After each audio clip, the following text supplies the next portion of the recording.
The rain had come on in the last miles, fine and mean as nettles, blown slantwise by a wind that smelled like old fish and damp wool and a river too broad for any single eye to take in. The road went to mud, the sort of sucking mud that clung to hoof and heel alike.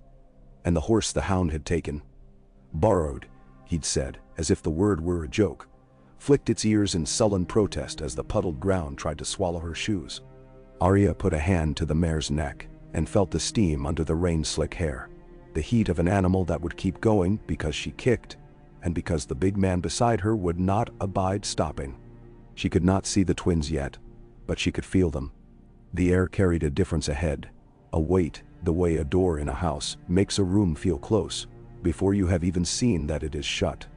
It was not only the river, they had heard the roar for hours, but the press of men.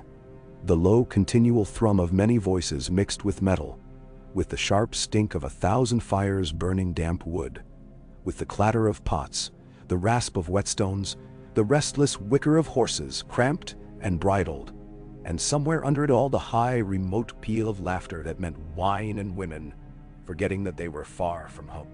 A shape loomed out of the rain. A post, then another, and a rope between them hung with the flayed, headless thing that might once have been a fox or a dog, hard to tell beneath the cuts.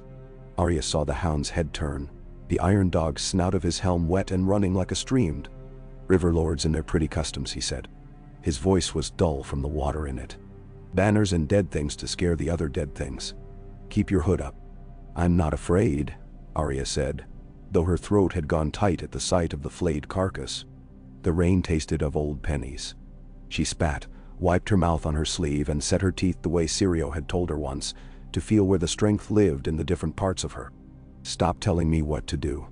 Then do as you like." Sandor Clegane's laugh came out a bark, amused and foul at once. "Only do it quick. Wet as I am, I'd sell you to your king for a hot drink and a cheese bigger than my head." She knew the threats and bargains of his mouth by now, the way he tossed them like bones before a dog, to see which one the beast would choose to gnaw. "You said you wanted your gold from my mother, and your mother's behind those damned castles." His gauntlet creaked around the reins. "So are 1,000 Northmen who would gut me like a pig if they knew who I am.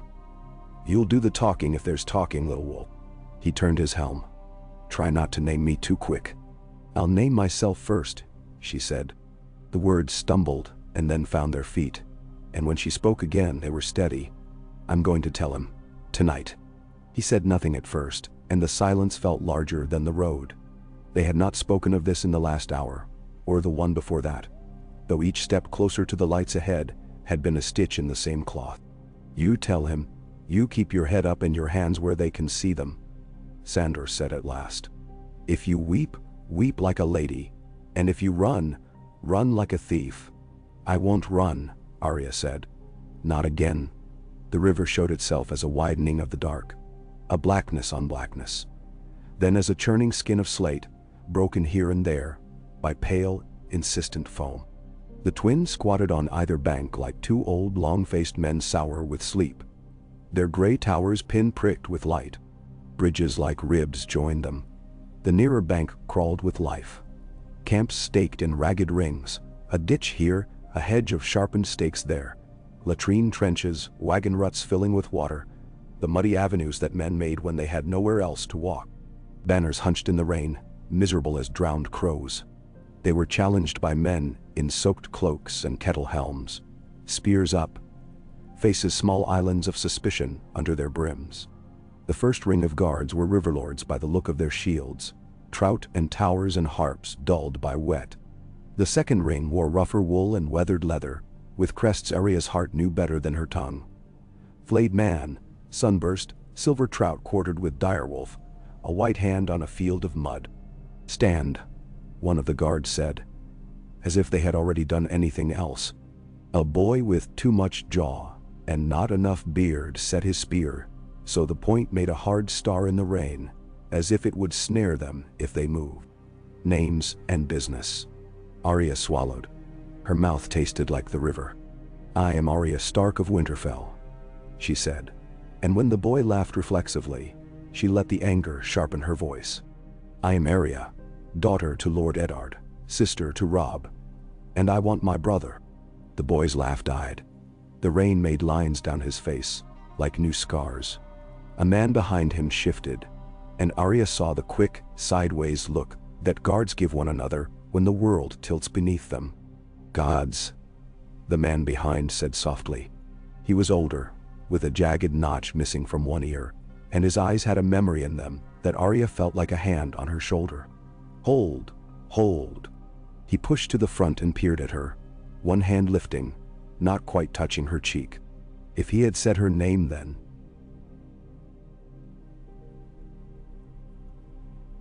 she might have cried, not because he knew her but because the knowing would have reached across months like a bridge. But he only said, "You look like your father," and something that had been braced inside her loosened. "Let us in," Sandor growled from within the dog's face, and every spear point came up again like grass after wind. "She says truth. Or let her in and keep me here to roast. I'll not quarrel with that." "Mensawa sap." "You." The boy with the jaw squinted up at the Iron Hound. "Take off your helm." Sandor did. The burned half of his face shone like wet bark. The boy flinched. The man with the notched ear did not. "Clegane," he said with no surprise in it. "I thought you'd slunk off to King's Landing with your tail between your legs." "It burned off," the hound said. "And I'm not fond of their wine." His gaze cut like a blade to Arya. He stood easy in the saddle, the rain drawing clean lines down the broken ruin of his cheek and the smoothness of the other. "Sir." The boy began, uncertain. The man with the notch looked between them. He did not ask for proof, and Arya could have loved him for that. He did not tell her what she must say to persuade him. He only lifted a hand at last and made a decision that would burn or bless him later. "Go," he said. "Blackfish has the outer camp on the west. You'll want him." "Not Roose," Sandor said. The man's mouth tightened. "Not Bolton," he said, and that, too, was a decision. They pushed through the first line. Men stared. A woman in a torn dress, hair pasted to her skull with rain, turned and crossed herself twice. A boy no older than Arya peered from under a wagon, an apple gone to rot in his hand. Tin cups clinked, pikes thudded on the wet ground as they were turned to let her pass. More than once, a hand reached out, fingers she did not know, rough as bark. Brushing her cloak as if touching her could pull something back from the drowned and the burned and the forgotten. She saw a kennel crouched under awnings, the taut lines of dogs inside, restless, their noses lifted. The scent there was strong enough to stumble over. Wet fur, old straw, the meat tang of blood. Her heart clenched as if a hand had reached in and squeezed. Gray wind. Dot. She could not see him, but the knowledge of him was like a voice in her own marrow. Somewhere, not far, he lifted his head and remembered her. The center of the outer camp bore a square of order against the slum of tents. A low sod wall, a ditch, stakes. Sentries who did not turn to stare when she passed. Two men with short dark hair and identical crooked noses stood guard at the entry with shields at their knees and swords sheathed but ready. Their cloaks were trout blue, and their faces were carved by the frown that comes from watching men be fools for too many seasons. One of them stepped forward. "Who brings this girl?" "She brings herself," Sandor said, amused. "Dog that I am, I could not keep her back." A third man came from within the square, moving like one long used to armor the way other men are used to shirts. He had hair as black as a rook, gone to gray at the temples, and the stillness of a pond on a cold morning. His breastplate was plain, his cloak clean and dark, and a trout brooch was at his shoulder, cut so sharp it could have drawn blood if you held it wrong. "Ser Brynden," said the notched-eared man who had followed them. His voice held a thread of pride. "Look at her." The blackfish did not stare. He stepped close enough that Arya could see the wear on his plain iron gorget, the nick on his lower lip that would not quite heal, and the pale lashes that made his eyes look colder than they were. "Your name?" he asked, as if he had not heard, his voice as smooth as the rain. "Arya Stark," she said, and the name fell into the space between them and did not sink. He took her in for a slow, deliberate moment, a soldier's thoroughness. "Who taught you to ride like a sellsword?" he asked. "Syrio taught me to stand and walk and to hold a sword like a cat holds its tail," she said, and found that the wet on her face was not only rain. Sir Brynden Tully said, a small noise in his throat that could be contempt or approval, and with it, a crack in the soldier's composure that let a warmer man through. "I remember your father with a boy's hair standing up from sleep too, after he rode all night. Come with me." He led them in. The men at the entry stepped aside, their eyes flicked to Sandor's ruin and back again, without being invited to assessment. The square held what the larger camp could not: dryness, purpose, a sense of edges. A central tent stood under a timber frame, taut canvas rounded with rain. There were lines of spears stacked neatly, a table under awning with a map held by knives, a bucket catching a leak, filling slow drip by drip. A woman in a cloak made a ledger of barrels with a piece of chalk, her mouth set in a disapproving line even now. Arya loved them all for their sharp corners and their quiet. "Wait," Sir Brynden told Sandor. His tone had the kind of softness that says, "Do not test me." To Arya, he said, "I will bring him, and your mother, sit there." He indicated a camp stool by the map table. It looked like every other stool, and yet it seemed to her a throne. Arya sat. She was aware of her wetness the way you are aware of your own skin after a long fever, a halo of cold around the warm core of herself. She held her hands together to stop them from shaking. The hound stood in the open with the rain on him, and seemed made of iron beneath it, a statue with breath. Close by the tent's opening, a length of bright thread had fallen from someone's cuff, and lay like a tiny, shining river. It gathered drops, growing heavier until all at once, it slipped into the mud, and vanished. They did not keep her waiting long. Robb came first, the tent's flap lifting before him like a bow. He was taller than she remembered, his face leaner, the boy trimmed away by loss that had acted on him as a knife axe on wood. He wore his crown, not the fancy southern sort, but the jagged circlet of hammered bronze and iron. And it made him seem younger and older both, as if the metal had laid its shadow upon a face not yet done growing. A scar cut along his jaw like a pale thread. His hair was wolf brown and uncombed. For a breath he did not see her as she was, but as he had last seen her. And Arya saw that in him. The memory of a little sister with sapling legs, and a mouth always smudged by something she had stolen, always laughing or scowling. Then the present asserted itself, and his eyes went wide enough to show a ring of pale around the gray. "Arya," he said, and the word was a sound made by dropping some heavy thing and letting it hit. She stood up too fast and knocked her shin on the stool. The pain made the world arrive with perfect clarity. The tent had the smell of oiled leather and wet wool and men who had not washed in 3 days. There were maps on the table, one corner curled despite the knives. A tin cup lay on its side, spilled wine spreading a stain into the parchment like a bruise.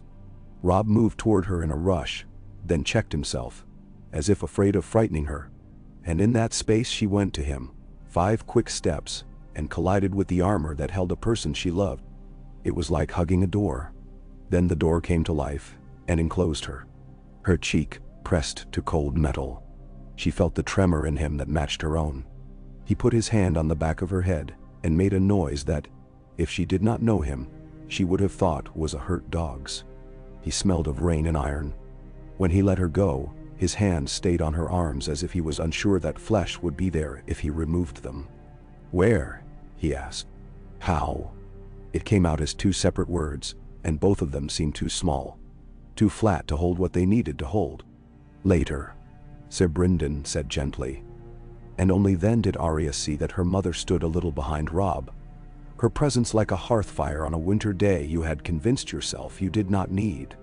Catelyn Tully's hair had streaks of iron in it now, iron at the temples and at the parting, and the little lines at the corners of her eyes had been written in a harder script. She looked older than the last time Arya had seen her, and in that older, the same. She had a way of carrying her sorrows in her mouth, so that only close kin could read them. The blue of her eyes was winter water. Arya, she said, and nothing in the world was clever or hard after that. Arya went into her as into a house she had not known she had been homeless without. She did weep then, like a lady or a child she did not know, her nose wet.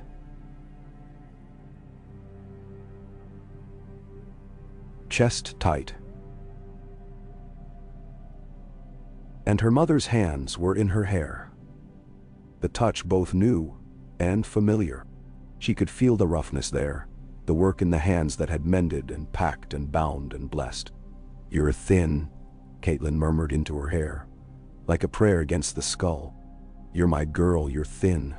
Arya did not tell her about the nights without bread, and the mornings with the taste of mud. She did not tell her about the men who had died near enough to touch. Those would come later, in the way that things like that come later, between breaths, at the edge of sleep. For now, she felt the shape of her mother's shoulder and thought, my face fits here still. When they had made something whole between them that had been in pieces, they remembered the others. Robb's mouth was tight with effort, and he turned his face a little so she would not see the wet there. In the pause that came like a held breath, the tense canvas popped softly as wind cupped it and then let it go.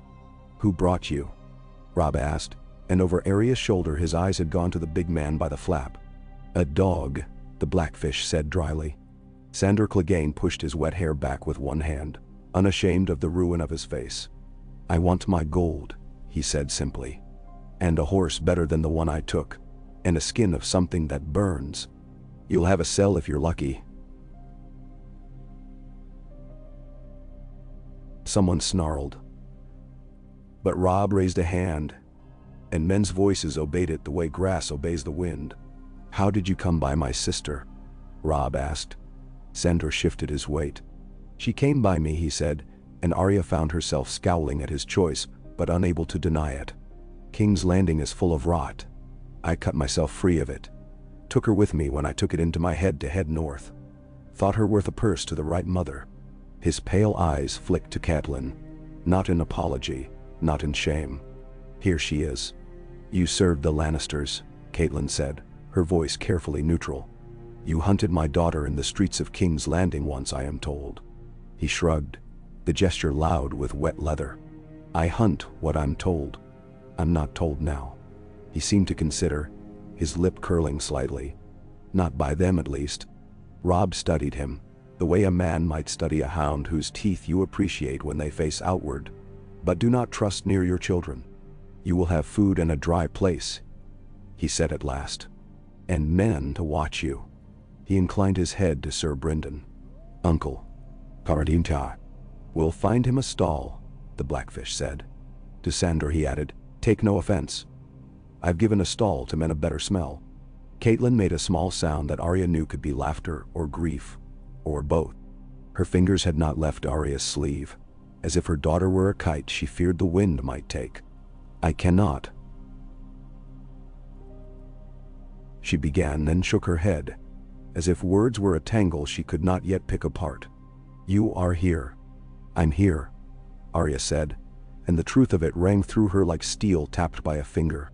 She told them the bones of it, the river of days since the black water under the Red Keep, the fall from garden to alleys, the time with men who called themselves brothers and thieved like ravens, the long brown miles toward nowhere, the turn toward here when the named shape of Robb managed to pull her as if the word had a hook in it. She did not dwell on the faces, the names that would slice her mouth if she tried to say them. Even so, Catelyn's mouth tightened in a way Arya knew. Robb's hand clenched where it rested on the table. "We thought you dead," Robb said low. "The Lannisters. There were heads, and—" He did not finish. He did not need to. Arya had seen, had imagined, had woken with the iron taste of those imaginings. She nodded, a single little jerk of the head that said yes, and never speak of it again.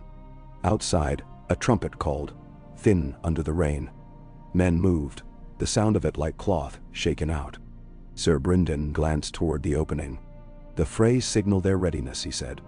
"We have the first supper and the second dance to suffer yet, before old Walder will believe his honor satisfied." Catelyn's fingers tightened.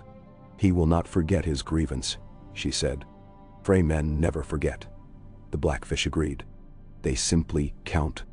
And when they have counted enough, the hound put in without being invited, they decide what they're owed. Catelyn's eyes slid to him, a winter blue considering him anew, as if he were a tool left on a bench by a craftsman she did not love, but whose axe filing she did not despise. Have you ever been inside the twins, Sandor Clegane? Once, he said, when I was squiring to a man who thought he'd like a Frey daughter, and then thought again. Old Walder measures men with a string you cannot see, and cuts them where it will hurt most.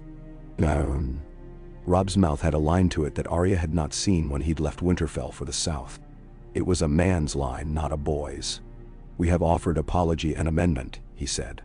He will accept them, or he will not. He will accept them, Catelyn said, very mild. He will make a great show of accepting them.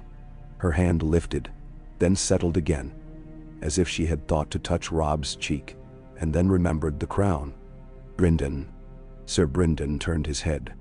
Grey Wind, she said. Where is he? In the outer pens, the Blackfish said. He did not apologize for it. The Freys demanded it. The dog disturbed their horses. The dog, Arya said, and could not keep the bitterness from her tone. He's not a dog. Robb's mouth softened. He is not, he said. But I did not come here to fight a quarrel over where we keep a wolf. We came to make peace of a kind. He glanced to his uncle. But I will have him closer. The Freys will bridle. Sir Brynden said. They can learn to keep horses, Arya snapped, before she could help herself. I'll fetch him. Catelyn made a small noise in her throat that Arya remembered from childhood as the sound that preceded instruction. No, she said with gentleness that was steel beneath satin. Sir Brynden will send for him, and for men we trust to stand at those doors and above them. The Blackfish's eyes narrowed, pleased. Above, he repeated. Good. He looked to Robb and then away.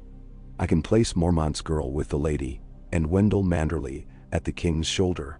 The Smaljin won't be kept from your side in any case. Then?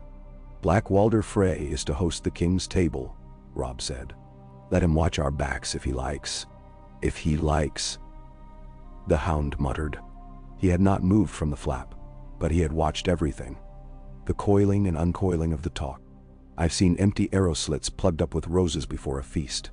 Arya did not know if such things were true, but the image lodged in her as fixedly as the thought of grey wind in the rain. The musicians, she said, surprising herself. Listen to them. If they sound like counting, go. Bender. Catelyn's gaze flickered to her, quick and proud. We will not go, my heart, she said softly. But we will not be blind. Robb nodded once, firm. We will go armed, he said, and when Sir Brynden opened his mouth, Robb held up a hand. They have had their insults satisfied. Our honor is not bare. I will not fear to keep my men clothed in steel. Your grace. Sir Brynden said, and there was respect in his agreement, not mere obedience. Bring grey wind, Arya said again, and Robb smiled, quick and true and boyish for a flash. Ay, he said. Bring my other half.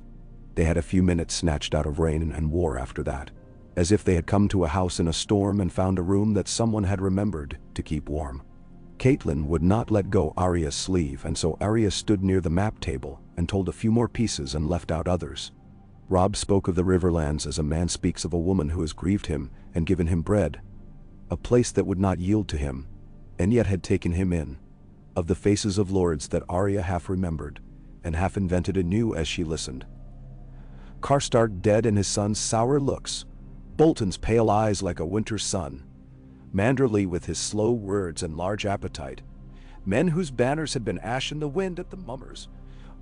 Catelyn's hand smoothed the wrinkles from the map's edge over and over without seeing it. When the men returned with grey wind, the tent filled with him as it filled with a storm wind coming in from the west. He came quick and quiet, a shadow made of muscles and hunger and love. His coat dark with rain, eyes bright as coins. For a moment, he halted just inside, testing the air. Then he moved the way clouds move when they gather and touched his nose to Arya's hand. It was as if something that had been missing in her grew back all at once. She felt a warmth shoot up her arm into her throat. When she looked down, the rough hair of the direwolf's head was under her fingers. He smelled of wet fur and old blood and leaf mold, the smell of forests that had never known a king. Grey Wind's tongue flashed once. He pushed his skull into her palm with a weight that said mine. Mine. Robb's face had eased, the long line of effort in it softened by pleasure. He crouched to scratch behind Grey Wind's ear, and the beast leaned into him with a groan of happiness that made Arya's heart ache in new ways. Sometimes joy hurt more than sorrow. Catelyn stood apart and watched, her mouth tight with the sort of pain that cannot be praised without becoming harder to bear. "Keep him with you," she said at last. "Where you go, he goes." Robb nodded. He would have it so regardless. They moved then, because movements were dictated by other men's bells and horns. Outside, drums began a low, foolish thudding, and Arya found that she wanted to grind her teeth at the sound. How dare drums be foolish on such a night? The rain lightened, not because of mercy but because even the sky grew tired of its own labor. The ground held the water the way a cupped hand holds pennies. Men came and went. Sir Brynden spoke into 3 different ears and received 3 different nods. The Smaljin appeared, tremendous in height and laughter both. His hair like a dead raven slapped over his skull, his mouth a red gash of cheerfulness. He scooped Arya up for a beat and set her down with ease that suggested he might do the same to a bale of hay or a sack of flour, and she loved him for it despite herself. Wendell Manderly arrived with a belly like a feast and eyes as merry as a man at one. Daisy Mormont, fierce and supple in mail, gave Arya a quick grin and touched her fist. Wolf to bear in a moment's greeting. Roose Bolton came last, noiseless as a shadow, and Arya felt the cold from him before she saw him. Not chill like weather, but like the thought of winter from within a warm room. His eyes were pale chips of something found under ice. "Lady Arya," he said, and inclined his dead mouth to her slightly, as if he bowed and did not bend his neck for it. An unexpected joy. Arya stared at him and did not give him joy back. She heard the hound's low laugh behind her, just a breath. Robb's hand twitched on Grey Wind's ruff, perhaps not even aware. Roose Bolton's pale eyes moved to the direwolf and measured it as a butcher measures a carcass for weight and wasted cuts. Then they went to Robb, to Catelyn, to Sir Brynden, to the map, to the cup with the wine stain, marking, weighing, counting. When they finally stepped out into the evening toward the bridge and the lights like 100 small stars, Arya walked between her mother and her brother. Grey Wind padded a half step ahead, his shoulder brushing Robb's knee now and then. Behind, the Smaljin's laughter rolled like distant thunder. Ahead, the gates of the twins stood open, and men with torches held them open further, as if they feared that iron might fall shut of its own will, if not forced wide. The smell changed as they neared the hall. More meat, more sweetness, the sour undertow of men too close together for too long trying to burn their discomfort away in drink. Laughter came and went in pockets, like candlelight in wind. Above, high on the stone, arrow slits showed black and empty against the light behind them. Eye holes in a face that watched without kindness. A Frey met them at the door with a smile like a cut. "Your Grace," said Lothar Frey, limp and wit both well displayed.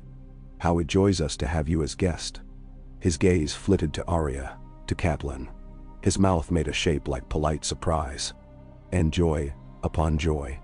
Catelyn returned the smile, her mouth an instrument. "Lord Lothar," she said, "our houses are mended tonight. They are bound with ribbons." Lothar said, touching his breast as if it were a jest he could play fully only upon his own heart. "And if any knot is slack, old Lord Walder will pull it tight." His eyes went to Grey Wind then, and for the first time, the practiced suavity that twined in his voice caught and frayed. "Ah, he comes with me," Robb said very courteously. "Of course," Lothar said at once. After the beat that was not at once, Of course. The hall is long. There will be room for all friends. He stood aside, as if the gesture could soften stone. There were women inside already, soft voices against the clink of plates. There were flowers, many flowers, as if the river had been scoured along its banks for miles to find enough. There were harps, strings being plucked idly by boys with sleepy faces. There were men at a long table, some with their hats in their hands, as if they did not trust their heads to be bare in another man's house. There was an old lord at the high place, thin as a knotted root, with a mouth like a cracked bowl, and a nose that could cut cloth, ringed by a dozen younger versions of himself as a tree is ringed by its sprouts. Arya took it in with the greed of a hungry thing. She saw it the way men see a fence before wolves come, counting the rails. She saw the women of House Frey in their pale silks, pearls like congealed tears at their throats.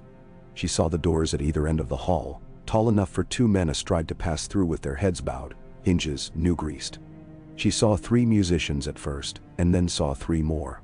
Boys with blank faces, the sort of blankness that knows too well how to keep a face from saying anything.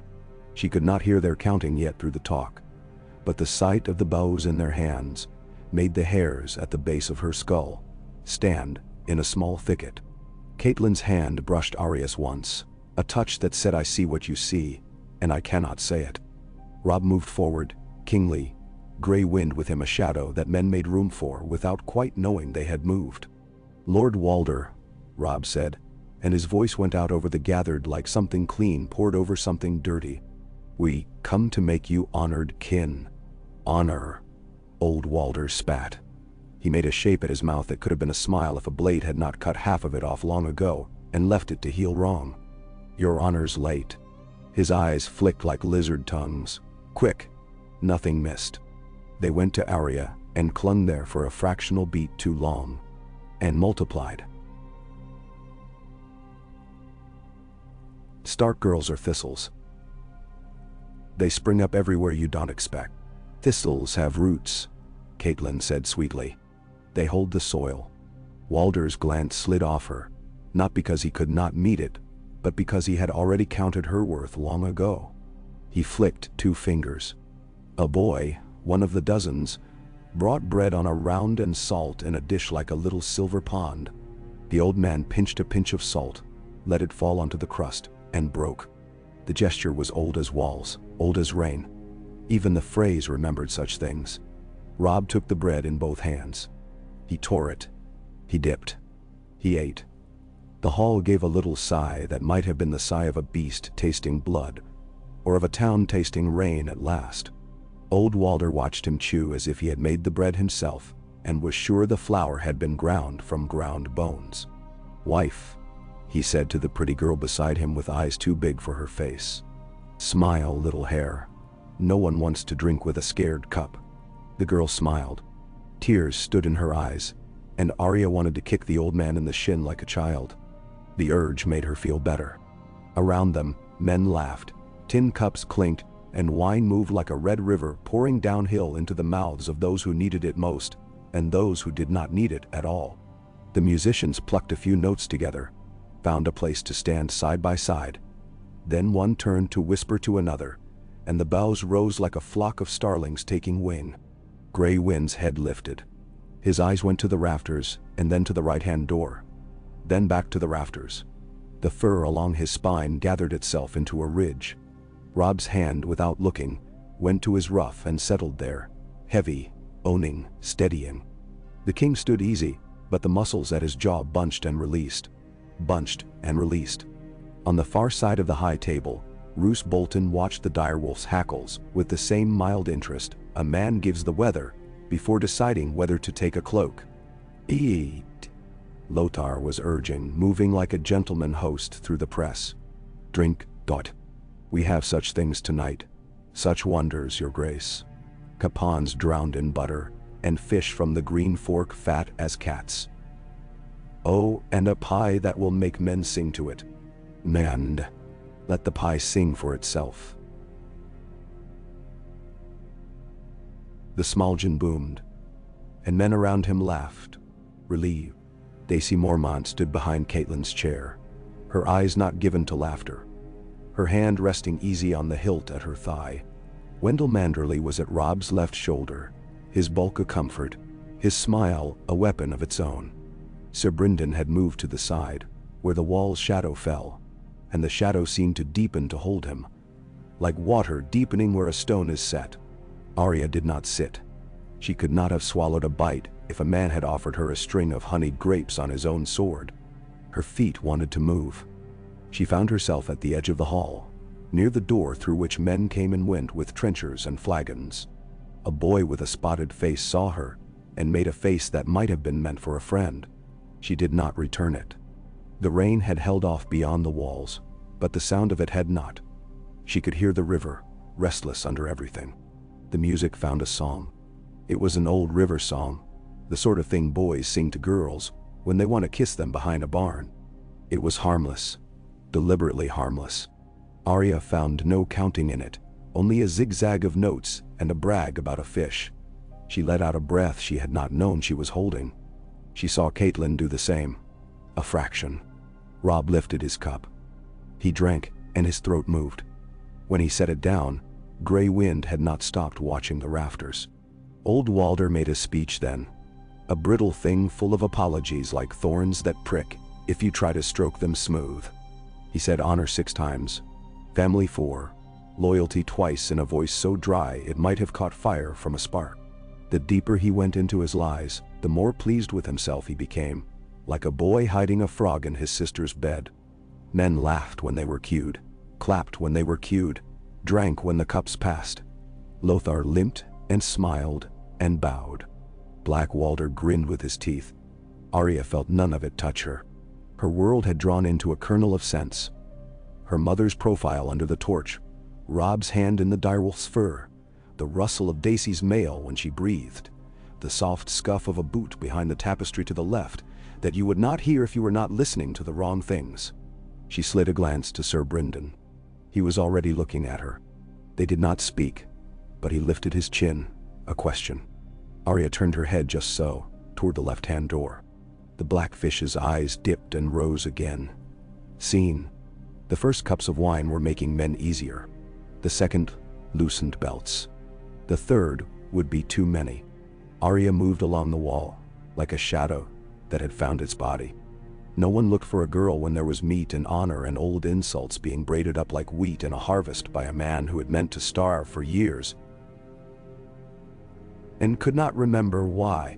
At the door she touched the iron, just the edge of it, to feel what it was, cold and sure. She thought of the last doors she had stood behind and how many of them had opened on knives. She put her ear to the crack as if she were listening for her own name.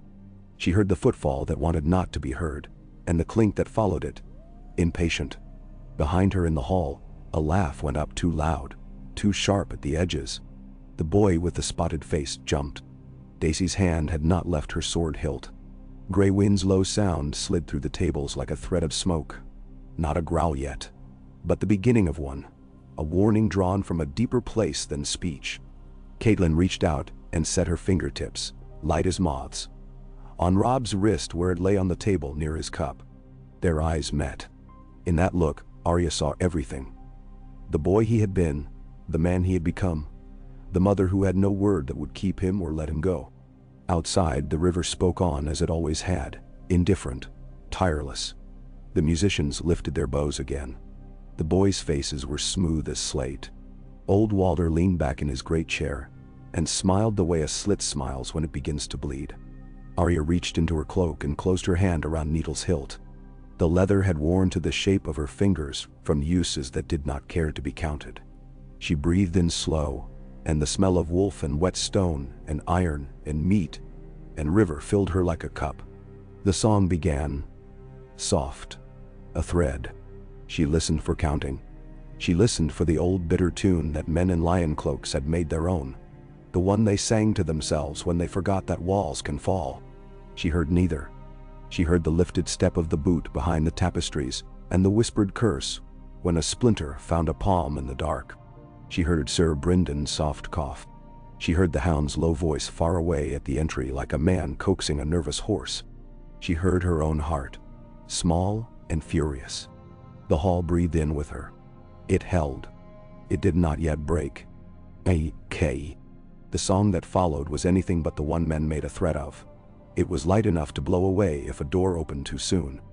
The boughs fluttered, testing, and someone spilled wine with a laugh so sharp it might have been a glass breaking. Arya eased her fingers under the hanging, found coarse weave, and moved it a finger's breadth. A strip of blackness appeared like the slit of an eye. In it, a man stood with a crossbow slung on a strap across his back, his eyes turned toward the hall, his jaw working a bit on nothing as if chewing his own nerves would keep them from chewing him. He wore a surcoat too fine for a servant, and not fine enough for a lord. His sleeves bellied when he breathed, and beneath the cloth she saw a glint of ring on ring where there should have been only linen. He was not alone. Another shape moved in the murk behind him, and in the shifting of the light she saw the thing men think is hidden when they think no one is looking. The taut line of a string being tested with 2 fingers, the little vain frown of worry where a bolt head might catch on a bit of splinter. He turned his head to speak to someone just out of sight, and the plank at his boot heel thumped twice as he shifted weight to keep it from creaking. Arya let the hanging fall. The hall was color again. Motion, heat. She stepped back as if she had only sought a breeze there. Sir Brynden had moved nearer to the wall without moving. She did not see him until he was at her shoulder, a piece of the hall's own shadow finding her. He did not put a hand on her. That would have been wrong. He said from the side of his mouth, "Hang too low by inches. You have good eyes," in a tone that might have been about a tent line in a storm. "They've strings in the walls," Arya said, as if she spoke of harp tunings. "Several." He made no more answer than to look toward the sconces under the gallery, and then toward the high table, measuring distance with something that was not his gaze so much as the line from his shoulders to the floor. He could not shout. He could not lift a hand. He walked away as if in search of some mustard for his meat. Catelyn had been attending Walder's bitterness like a woman tends a stove that smokes when it should burn.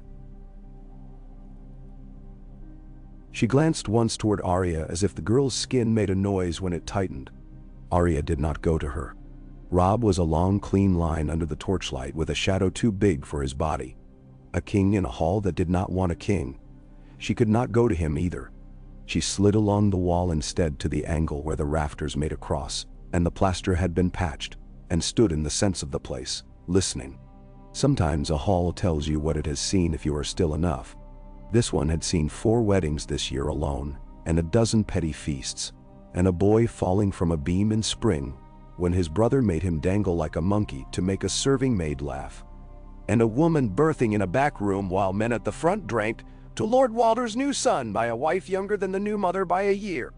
It had heard, in another age, horses on the stones, and the clap of boots and northern voices, coming off the road with wet on their brows, and a hunger for bread and peace and crossing, and a man in an old chair whose mouth creaked when he smiled, counting before he spoke. The counting was in the mortar. The counting in the walls was made of newer numbers. A man with one eye leaned too near in the press and smiled at Arya all gums. "Little lady," he said.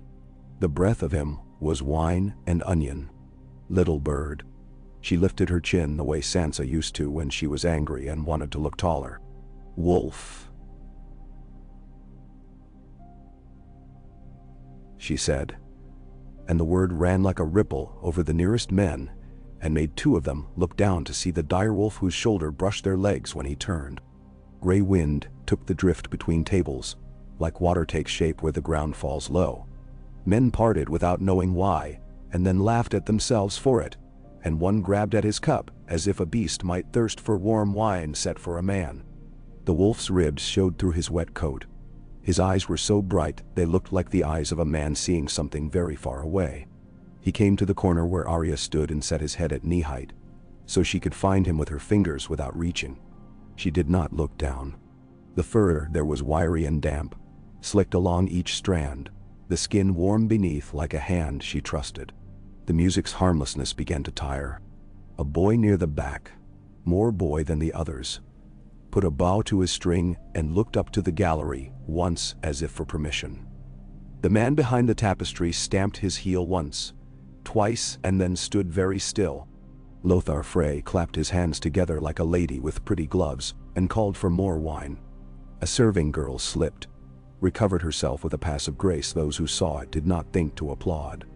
Black Walder smiled at everyone and no one, like a man who had taught a dog a trick and was eager to see if it had kept its lesson. Sir Brynden returned with nothing in his hands and a pickle's expression on his mouth.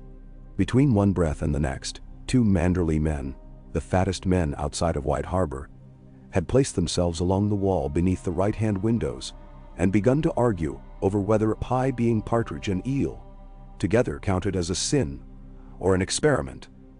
In the midst of the dispute, they kept their shoulders exactly set and kept exactly set and kept exactly one pace between them and the break in the stone.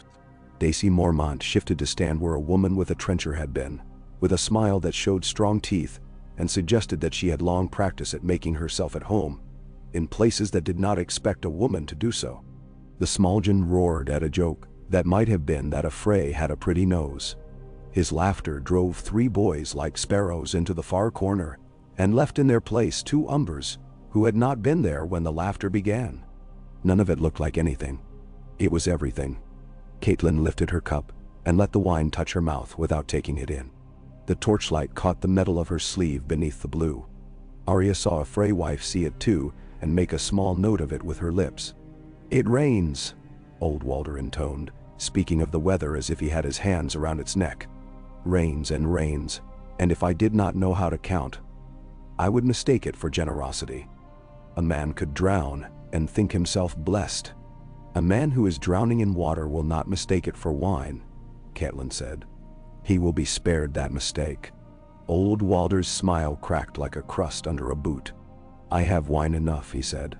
"Boys," he clapped his knobbed hand once upon the chair's arm, "more sound than flesh. Play something for our northern lambs. Something they know.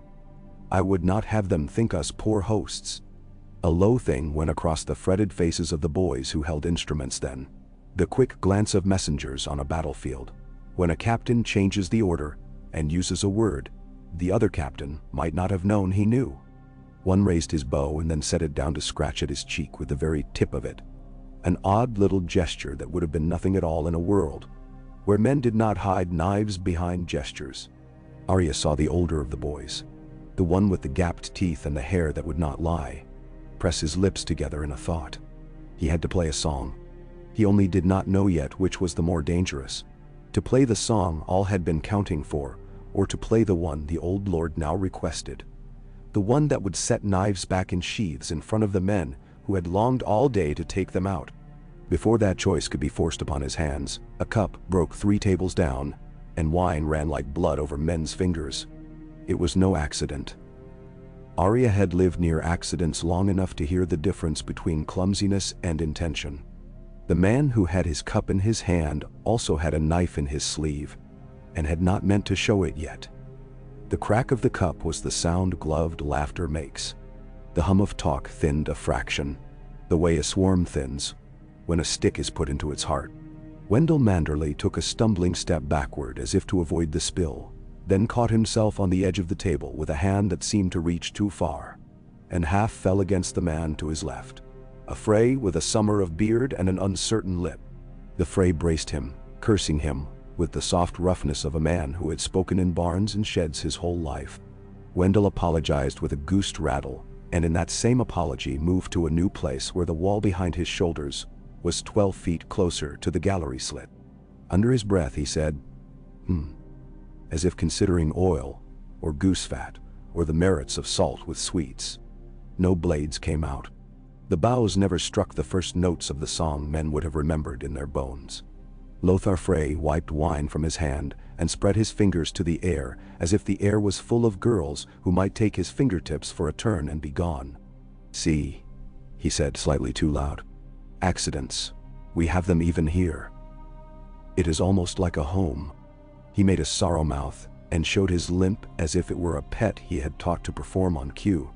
The old lord's wife, joyeuse, pretty as a rabbit, looked at her hands as if she could erode away to cleanliness by staring hard enough. Old Walder leaned back like a man who enjoys the feeling of a seat. The boy with the missing tooth brought his bow down, gave the first of the northern airs that a boy might learn to woo a girl whose father likes the old tunes, and the hall softened as if the song had poured oil on its waters.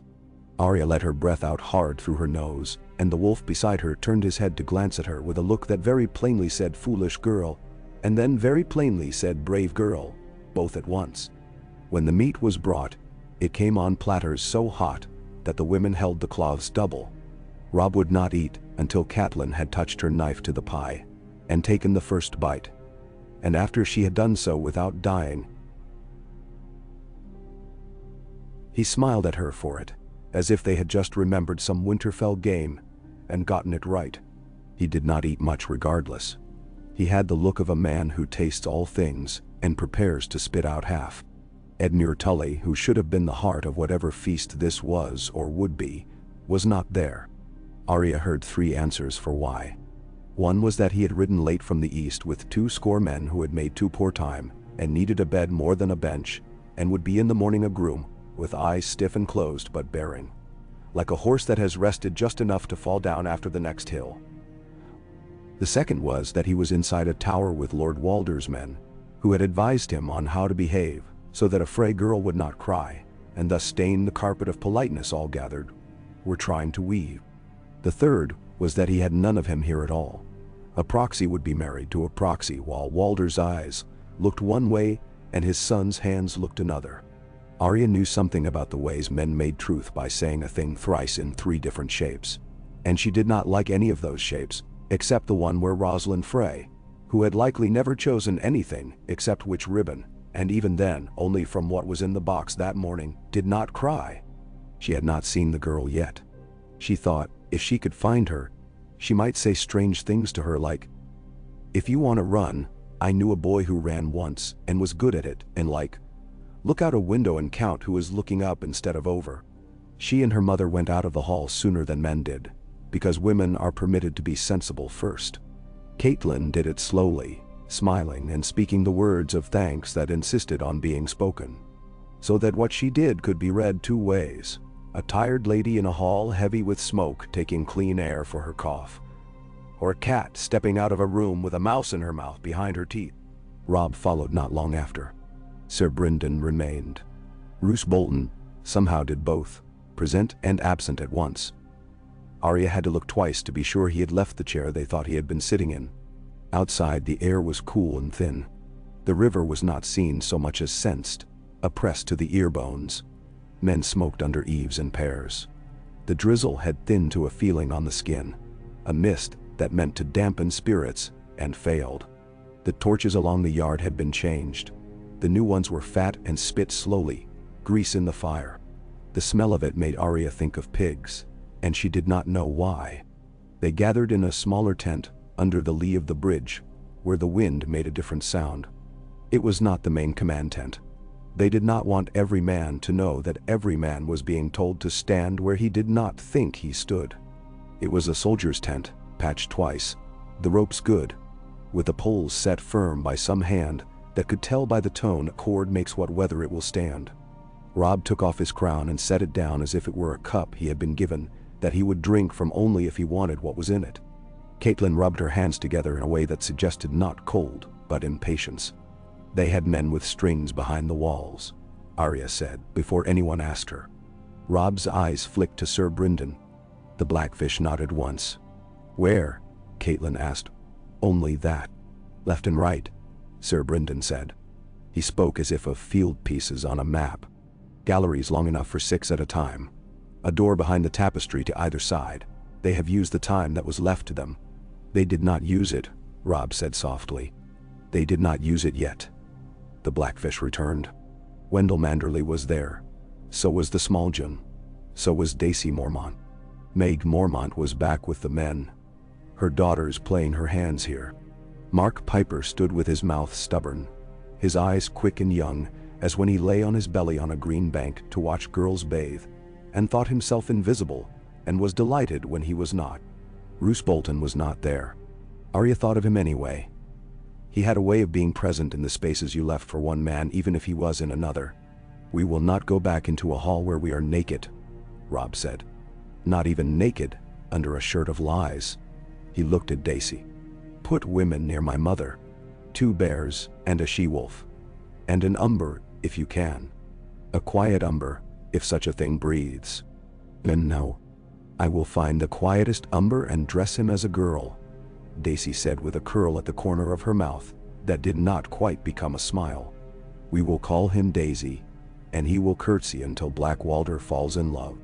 The Smallgen laughed in a roar that might have brought men if the rain were not louder. I'll wear a flower if you ask it, he said. Or I'll hand Blackwalder the stem and make him hold the thorn end while I put the blossom in his arse. He turned his head to Arya and added in a tone meant to soften the filth. Pardon, little wolf. She did not pardon him. She liked him. Men who were careless with words were often very careful where it mattered. We will bring our own archers, Sir Brynden said. Polite boys with quiet hands. We will set them at the back under the stair and say they are there to keep guests from falling down drunk and breaking their skulls. The Freys will not think it lame of us to fear our drink. It is a weakness they respect. Ben? And the doors, Catelyn said. And above them. I'll put Wendell by the left, Robb said without looking. He can fill it so thoroughly no one else can enter without his blessing. Smallgen, the right. He lifted his hand and then set it down again. No more wine for our men in that hall. Water and watered beer only. Eat before you go. I will not have a red moon on every man's cheeks. Mark Piper bristled. Let us take our talk to Lord Walder, he said hot. Speak plain and say, we smell your fear and it stinks in our noses. Say, you have our word and we have yours, and if one breaks, we will give him nothing with a word that we cannot pay for with blood. Catelyn broke in. Very calm, the way a woman tells a child not to drink from a bucket with a dead mouse in it. We have given him what he wants men to see. We will not hand him what he wants when no one watches. She was as tired as any woman who has had to talk clever men away from foolishness, and she made the tiredness a ribbon for them to hold so they could be led where she wanted. Robb. He had been standing with his hands on the table edge. He lifted them, and the impression of his fingers stayed in the damp on the wood. They will try again, he said, and they will be more precise. The morning when we are hungrier. The night when we are softer. The moment between two songs. The moment when half the hall is looking at a bed. His mouth tightened. He did not look at his mother. The moment when our eyes go to the bride. They will use our looking, Catelyn said. They will use our courtesy to blind our edges. We will have edges that can feel, Robb said. He turned to Arya then. Sudden as turning to a door when you remember you left it unlatched. You saw, he said. You hear. If I tell you to, Gods, Arya, can you do nothing but run where I would not send a boy, and run where I would not go myself? It could have been anger. It partook of love so completely that it made her throat sting. I can go where you cannot, she said, and the truth of it was a gift they were both too young not to accept. I can listen, and not be admired for the courtesy of my listening. I can count how many steps in a stair, and know who will stumble where. Then so see. Catelyn put her hand over Arya's hand then. Hard. As if to hold bone rather than skin. Not alone, she said. Daisy, Robb said. And one of Piper's boys who has eyes like a deer. One of Piper's boys always has eyes like a deer, Daisy said. We will take two, to be certain. Robb smiled then. Sharp and brief. Take two, he said. Take Sandor Clegane if he is awake. He will be awake, Arya said without thinking, and then blinked, surprised to have said it. He sleeps like a cat, standing, with one eye. Then no. We will put him in a place where beer will fall into that eye if he blinks, the Smallgen promised. So. Sir Brynden said. And his voice was the one men used when a game is agreed, and now, pieces must be moved. Men under the windows, men by the doors. Our own strings in their galleries if we can manage it. Grey wind in the hall and no man to tell him where to set his teeth. Wives who have bracelets and also mail. Fewer cups, more bread. Bread and salt, Wendell murmured, as if to himself, and then louder, as if to the gods. Bread, dot. And salt. He breathed out through his nose. We should hang a crust on the doors like charms and nail salt to the lintels, so that even the angels will lift their eyebrows if anyone forgets. They would not heed angels, Catelyn said, so low that only the closest heard her. The words were not for humor. A runner came then, not running, his shoulders set, his feet sure. He bent the way a man bends who is not a boy. The respect was made of necessity, not habit. Lord Bolton wishes a word with the king, he said, in a tone as dry as a clerk's. Robb nodded. Where? In the yard behind. The runner said. He does not like the smoke. Nor the company, the Smaljin muttered. Robb went alone, because there are some men to whom a king must show that he is not bound to bring company to feel tall. Catelyn stood and did not follow, because she would not be seen to chase her son. The others did what men do when they cannot protect with hand or word. They stood and looked at the door, as if their looking could make it back into an opening at once, if it needed to. Arya slipped after him, not far and not near, walking inside her mother's shadow until she was only in her own. Roose Bolton stood in a place where rain dripped from an eave like beads on a string. He looked up at the beads the way a man might look up at a woman's necklace he was thinking of buying for another woman. His cloak was pale as always, his hair darker than a thought. He had at his shoulder a man with a long face and a mouth like a tear, parchment pale, the sort of man who did not leave a mark in any room except by absence. "Your Grace," Bolton said, as if the words were not something a mouth says but something a hand tucks into a pocket to lay on a table later when it will fetch a better price. "Lord Frey will not thank you for wolves on his rushes. Men have sent for him to complain. If they complain to him, he can complain to me," Robb said. "He will find I am easier." Roose's mouth did not move. "He will find you are very young," he said, as if to himself. "And he will prefer that." He folded his hands. "It is a fool's thing to say that I am fond of you, Your Grace, and I will not be thought a fool. So I will say instead that I am a prudent man, and that prudence would prefer you keep your head. Heads rule better upon necks than they do upon spikes." "If we agree," Robb said. "Why do you speak as if you caution me?" "Because agreement is not consent," Roose replied. "And consent is not protection." His eyes slid past Robb to the door, and then to the eave again. "Those above us in that hall had strings." "Yes," Robb said. He did not state how he knew it. "We have hands."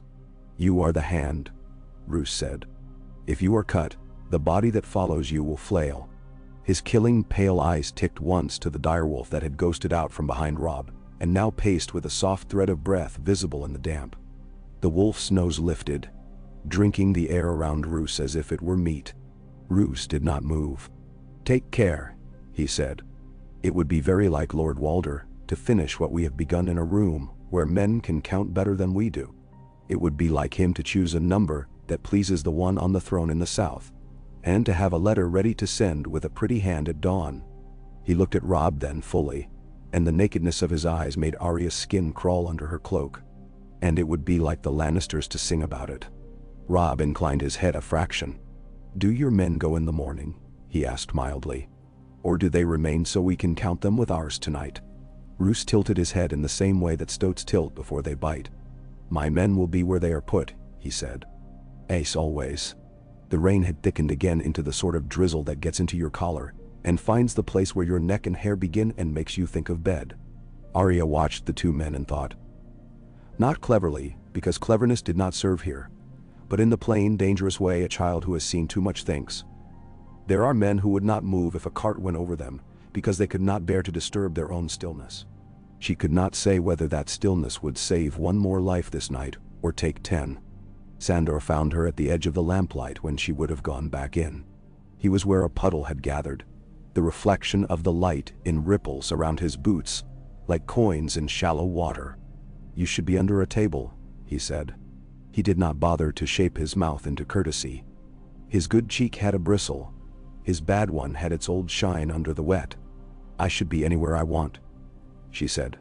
He snorted, a sound that came out without heat. "Your brother has a wolf, and that is well," he said. "Tell him not to chain it with his hand even when he thinks he is holding it close." There were eyes up there.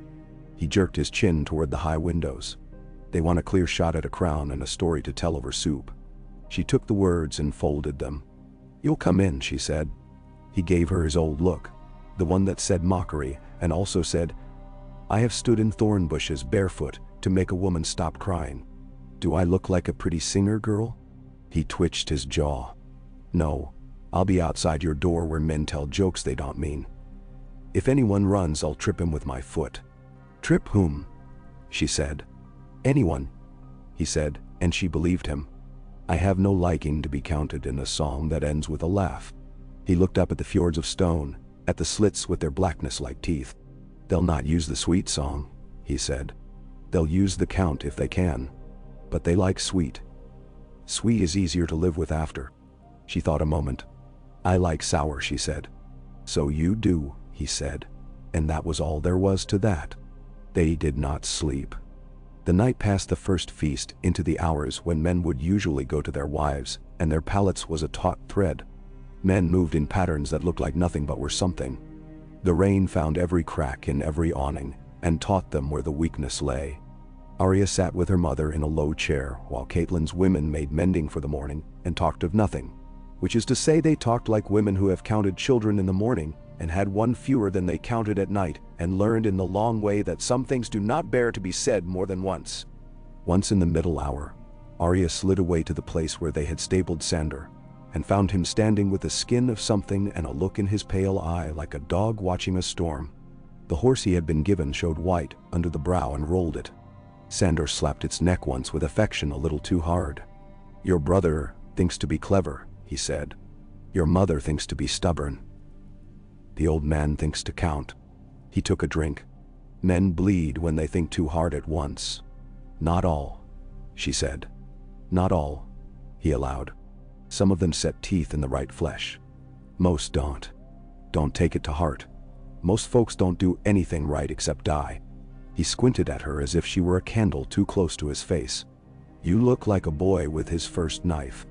"I've had it for a long time," she said. "And so you have," he said. "Watch the women.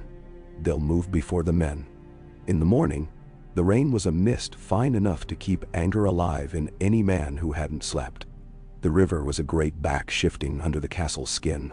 Edmure arrived on a horse with an attitude that suggested 50 miles and no music. His beard had been brought into order by somebody else's hand. He sat straight in the saddle because to slouch would be to weep. When he dismounted, Rosalind Frey was brought to him like a bird from a hidden cage.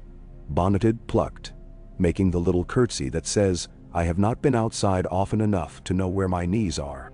She was sweet beyond use and very pale, and when she lifted her eyes to see the man she would be tied to, she did the thing that a field mouse does when it meant to go left and a shadow moved there. She paused, then expelled a breath, then smiled because she had been told to. Edmure managed something like a grin and a jest. None of them would laugh at later. Arya watched through a gap in men's shoulders.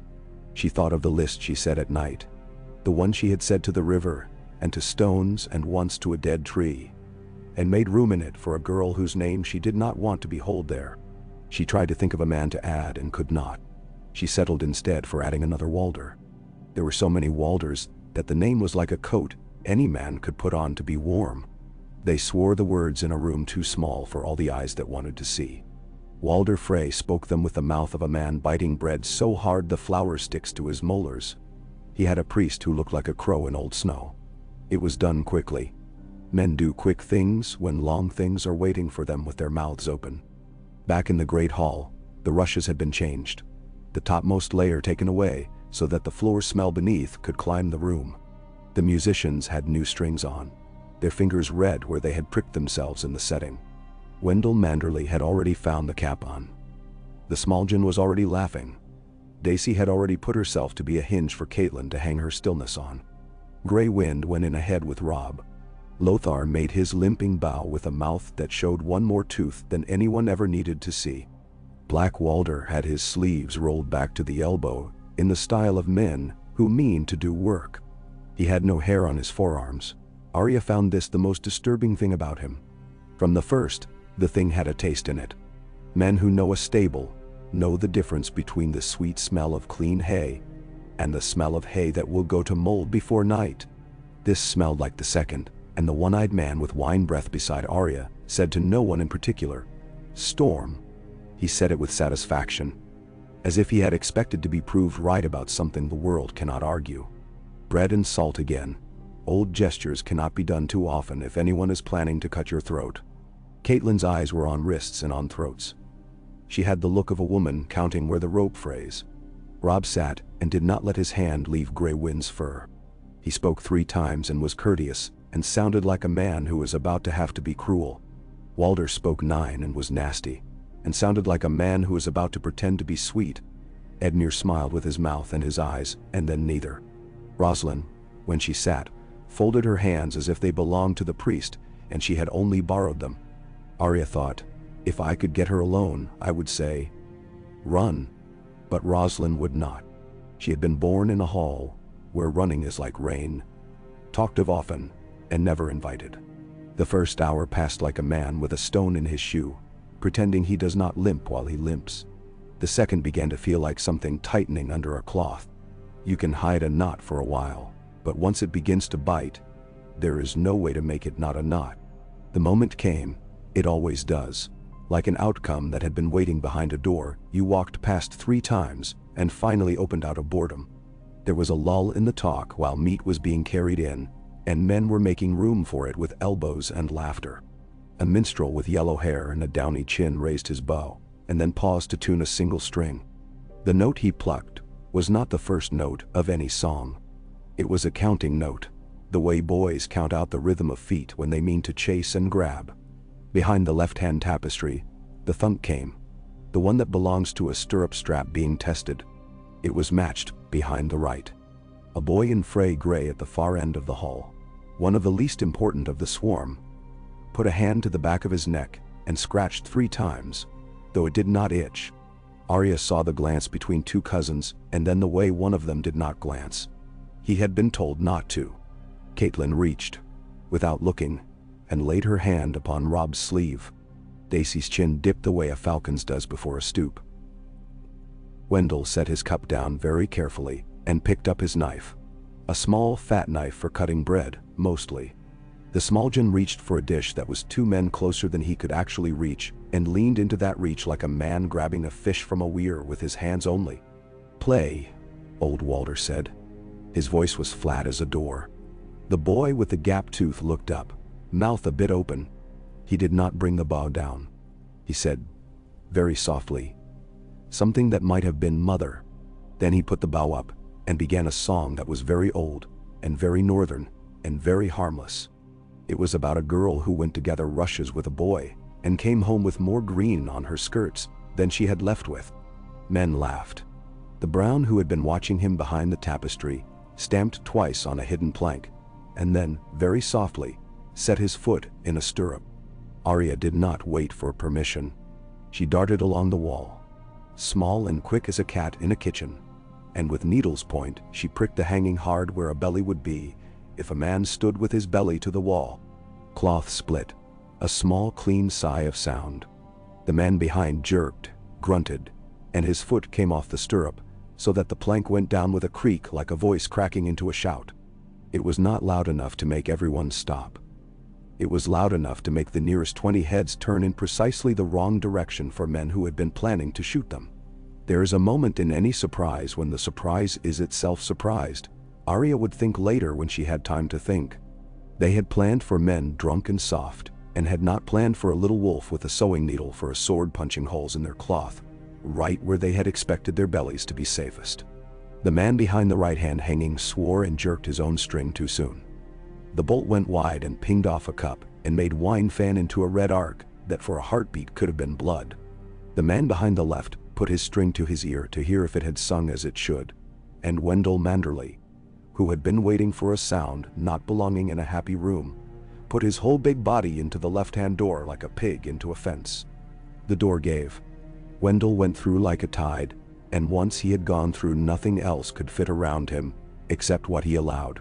He bellowed as he went in, a sound like a song sung by a one-man choir, and the men behind him who were phrased turned so that their mouths were open and nothing came out.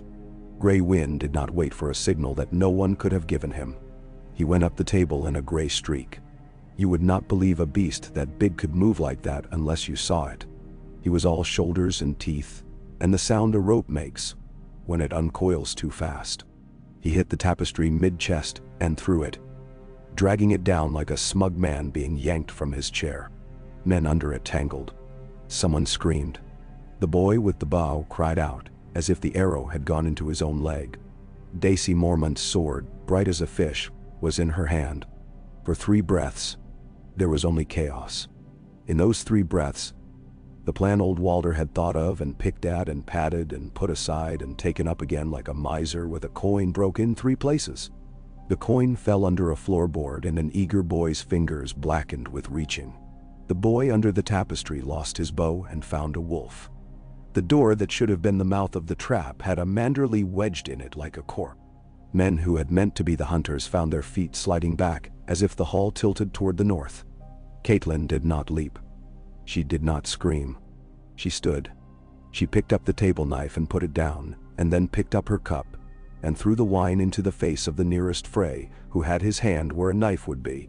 He blinked, spluttered, and her hand was on his wrist before his hand could remember it had fingers. She bent one back, hard. He fell to his knees with a sound that might have been sorry in another language. She took his blade away from him with the grave neatness of a woman folding a shirt that will be used by a son in winter. Pad pad Grey Wind went, and a Frey with a neat beard went under him shrieking, and then did not shriek. The Smaljin roared a name so old a raven might have been hatched to hear it, and men stood up who had not meant to stand. The boys on the dais with old Walder dropped their jaws. Lothar Frey limped 2 fast jerks, and then paused, a presentiment that ran along his shoulder like the finger of a ghost. Robb came up and over his own bench and into the pocket of space the tapestry's fall had made. His sword flashed once, not to cut but to clear, the way a man clears brush to find a path with the flat of his blade. He put himself between Grey Wind's haunch and Catelyn's shoulder, as if in that place he were both their brother and their son. "Hold!" Old Walder shrilled then, the first real panic in him on anything any man could see.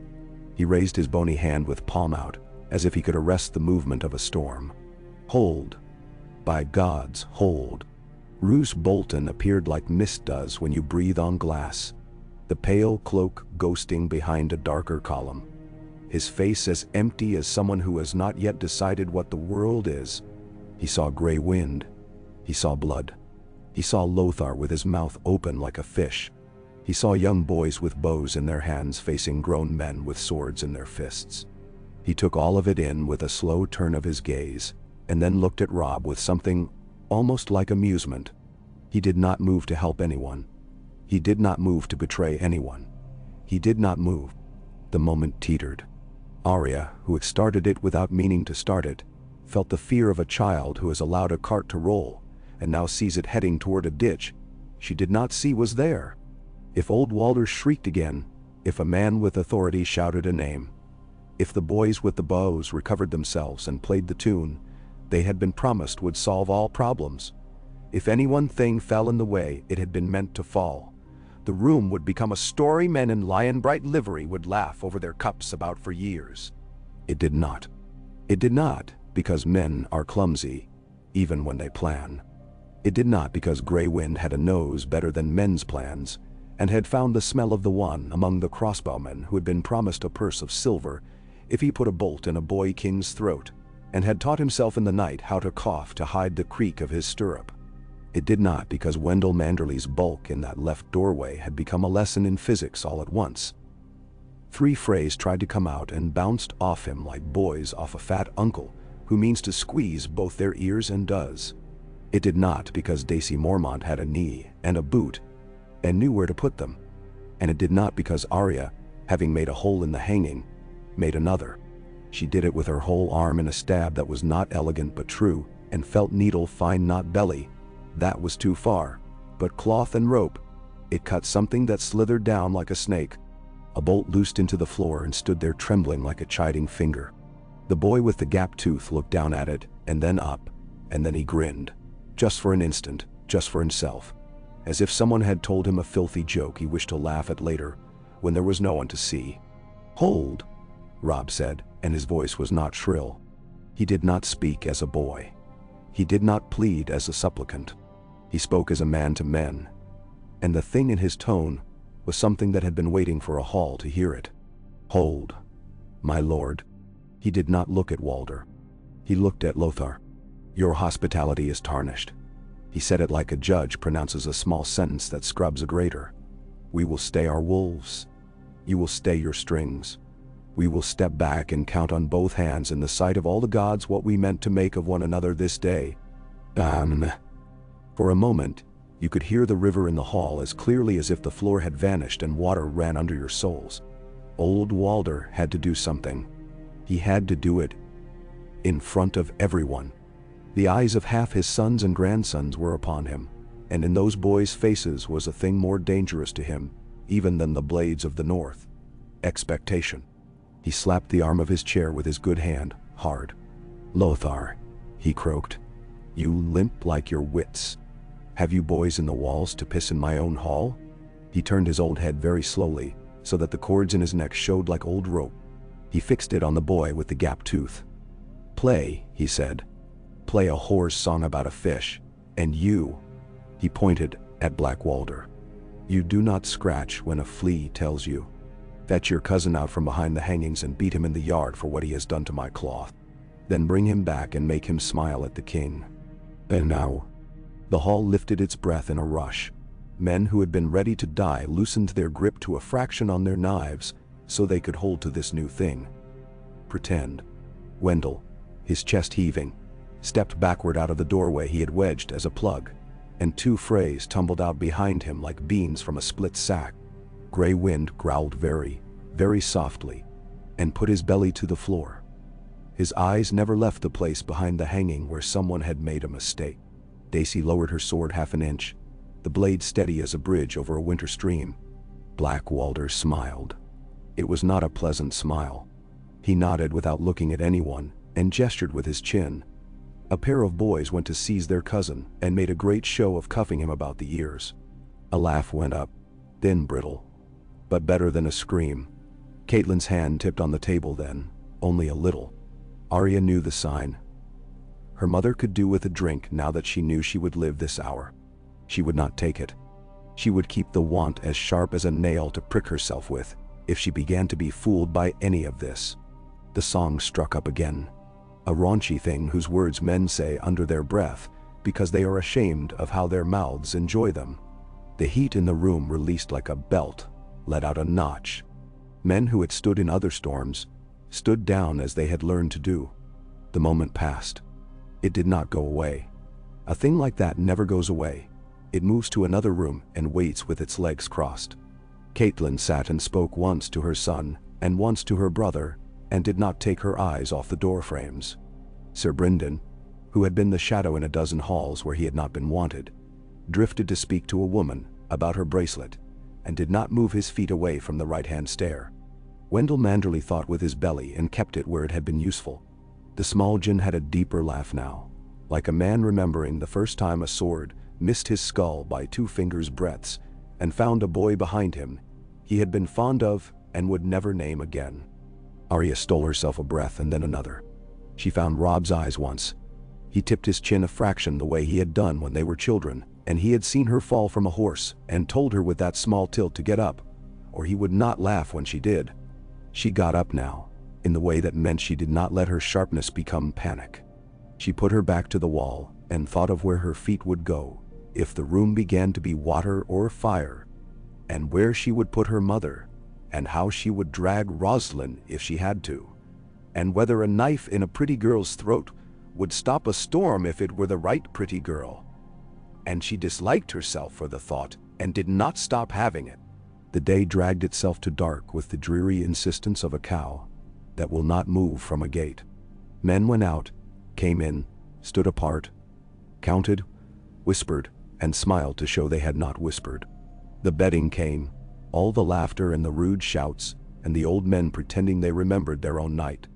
A dozen men with eager faces came to lift Edmure. He went smiling, as men do when their humiliation is also expected to turn to joy. And a dozen came for Rosalind, Gently at first, and then more boldly when the room told them they could. She cried. She did not sob as stories prefer.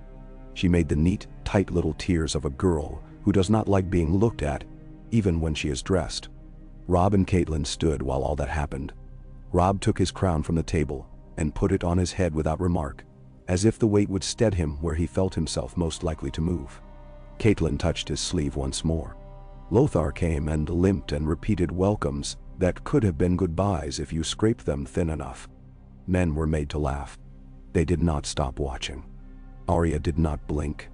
When the bridal party had gone out and the hall had the loosening it always has when the prettiest piece has been dragged away, the musicians hesitated the way men in markets do when something falls in the distance and they must decide whether it is a cart or a scream. The boy with the gapped tooth glanced up again, only once. Then he set his bow to the string. The reins. Someone breathed near Arya in the moment before the phrase could exist. He did not play it. He played a lilt that belongs to the Green Fork and to boys with dirty feet, who go out on hot days to the shallow parts and find clasp knife leeches on their ankles and cannot wait to show their sisters. The relief in the room was almost as offensive as whatever might have come otherwise. Arya thought she might laugh. The laugh would be a little unkind. She did not. She saved it under her tongue for an hour when she might need a sound to clear her head. They got out of the hall alive, and that in itself was a sort of victory men do not sing about, because to sing about it would be to admit they had a right to die. Outside, the mist had stiffened into a real rain again, and the torches hissed like angry cats. Sandor was where he had promised, and his mouth showed a bit of tooth in a way that did not mean kindness, but meant satisfaction. "Didn't dress me in ribbons," he said. "Good." "Not yet," Arya said. "Not ever," he said flat. He stamped his foot and spattered a boy with wet. "Tell your lord to sleep like a man who set traps and knows where he put his fingers," he said to Arya. "If he can sleep at all." He did not sleep. None of them did. The camp did a thing that tired men do when something tries and fails to kill them during the day. They grew quiet, like men creeping around a house where a baby has just begun to doze. But it was a quiet with teeth. The sentries doubled, and the double was doubled again. The fires were banked, then stirred. The embers were told to keep their glow under their ash, and pretend to be dead. Men wore mail under their bed blankets, a joke that made the joints ache, and at least a dozen did not lie down at all, but sat and told filthy stories so badly they could not be listened to, and drank very bad watered beer very slowly, over many hours, so that when the moment came they would be sober and furious. Catelyn sat with the maps and did not look at them. She watched a bead of water make its way down a pole instead. Robb stretched his hand. Grey Wind came and put his great shaggy head under it, and opened his mouth and closed it once in a motion that looked like a yawn and was not. Sir Brynden was sitting when Arya slipped up to him. His back was a line even when he pretended to be resting. "They will try again," she said softly, as if she were telling him there would be rain tomorrow. He nodded. He did not ask how she knew. "Older men often make up for their age by making their patience look like wisdom," he said. "Walder is not patient. He is greedy in a fine old way that counts as a virtue in men of his age. He meant to do something that he could talk about to his newest sons when the older ones have died. We have made him fail. He will not die without trying again." Then we do not go in," Arya said. "We go around. We walk in the river if we have to. We put out their fires with our piss." He smiled, and the smile was half his sister's, half his own. "I like you very much," he said, "and I have very little power." He stood then, and when he did so, his shadow against the tent wall was of a man larger than himself. But the king has a little, and his mother has a little, and together they make a thing we can use. What they used was the thing men do not like to see, because it turns custom into blood. They changed the game in a way that could be read as discourtesy or as caution, and they made their caution the sort that looked like courtesy to those who needed to save face. In the morning, when Walder's boys came to say the betting was to be continued with presents, and with a breakfast that would make men beg for their own weddings to come at once, Catelyn said, sweet as the girl she had never quite been and sharper than the woman she had become. That northern custom bid them break bread here before they took a fray crust again. She made it about grandmothers who would scold her in her dreams if she forgot. She made it about a pie in Winterfell that had once made old men cry for the north without knowing they cried. Walder, who cared not at all for the pie of a house he had never loved, had to allow the courtesy of a woman insisting on the courtesies of her birth. He ground his teeth with his eyes while smiling with his mouth, and sent a trencher of something too rich to be eaten early as a mark that he had not been slighted. House Manderly ate it for him and made appreciative noises that caused knives to settle beneath his table for a quarter hour. They did not go back into the hall until their own terms were set. Their own archers went in early, boys with sleepy eyes and shirts that could pass for servants if a man squinted. 2 Mormont men went with them, faithful as dogs. And Dixon, a man with a face so plain it did not stay in the mind, and a hand like a rock. They sat in the galleries and set their legs out and made themselves big as a pair of oxen. They were there to catch a guest who might overbalance and fall. Any other use for them would be denied if it had to be. They insisted that 2 swords from each northern house be permitted the high places in the room, the places women stood to watch the betting. The Freys objected, and then said they had not objected. Roose Bolton agreed for them in a tone so fey that it left a rind in the mouth. The men chosen were ugly. Ugly men stand better long. Grey Wind went with Robb as if the wolf and the man had been stitched at the shoulder. When Lothar limped near to whisper that a hound in a hall was for kitchens, not kings, Robb smiled and put his hand deeper in the fur and said, "The hall holds more than my plate tonight, my lord. It holds my blood." Lothar nodded as if it were a jest he wished he had thought of. Later he went away to a corner and worried his lower lip with his teeth until blood came, as if he had found that his body was the only thing he could bite with safety. When the music began again, there was a new boy who had been found from somewhere, and the boy with the gap tooth had vanished like a coin. The songs were light and empty. Men allowed themselves to speak of women who had breasts as clean as winter, and had never been within 3 days' ride of a snow. The Freys smiled in the manner of men whose bread was in the oven, and who think themselves generous because they will let you smell it, even if it is not for you. Arya listened to the way the strings were tightened between songs, and to the way steps sounded behind hangings, in the parts of a measure where steps should not be. She heard a frustration growing, a counting that wanted to be done, and could not, and was becoming the kind of thing that makes a man slap his child, not because the child deserves it, but because the man cannot slap what he wishes to hit. By the time the betting was over and the bride taken and men returned to their seats, there was a rawness in the edges of things that a storm would have smoothed had it come. It did not. It glittered instead, fine and mean. Like hoarfrost when you have to break it with your fingers to get to the water in the trough. Old Walder held still in his chair with his mouth like a cut. He did not speak new words. He held those he had spoken the night before, up to the light, as if they might be worth more. Under this candle. He and Catelyn took turns drawing courtesy out like thread and measuring it. He hated her for doing it better, and for owning more of it. He had meant to be done with her. Now he had to pretend to be her friend. When at last there was nothing left to be eaten, and nothing left that could be said without saying the thing that could not be said, Robb rose. He had Grey Wind's fur in his hand, and a look in his eye like a man who sees a door he can get through if he does not look at it too hard. "Lord Walder," he said, and his voice was the north made into breath. "Your roof has kept us dry. Your bread has kept us human. Your salt has reminded us who we are. We will return to our camp. In the morning we cross. Our men will leave you a bridge of iron in their minds, and a song of our right. You will have what you are owed." He paused and tilted his head a fraction. "And my uncle will have a bride." Walder's lips went thin. "He has her," he said. "It is what one does with her afterward that counts." He lifted his hand. "Go then. Go, and may your gods see." Catelyn finished for him in the same soft tone she might have used to tell a child to wipe his mouth. "They will." They went out in a stream. Men did not breathe the breath they had been holding until they were 10 paces from the door, and then 20. and then they breathed in such a way that the breath itself could not be counted as relief by any man who meant to say later that he had never thought there was danger in it. The rain had eased. The river's voice was louder. In the yard, the Frey women were gathered in clumps, their faces pinched with greed for news and sorrow for the thought of boredom.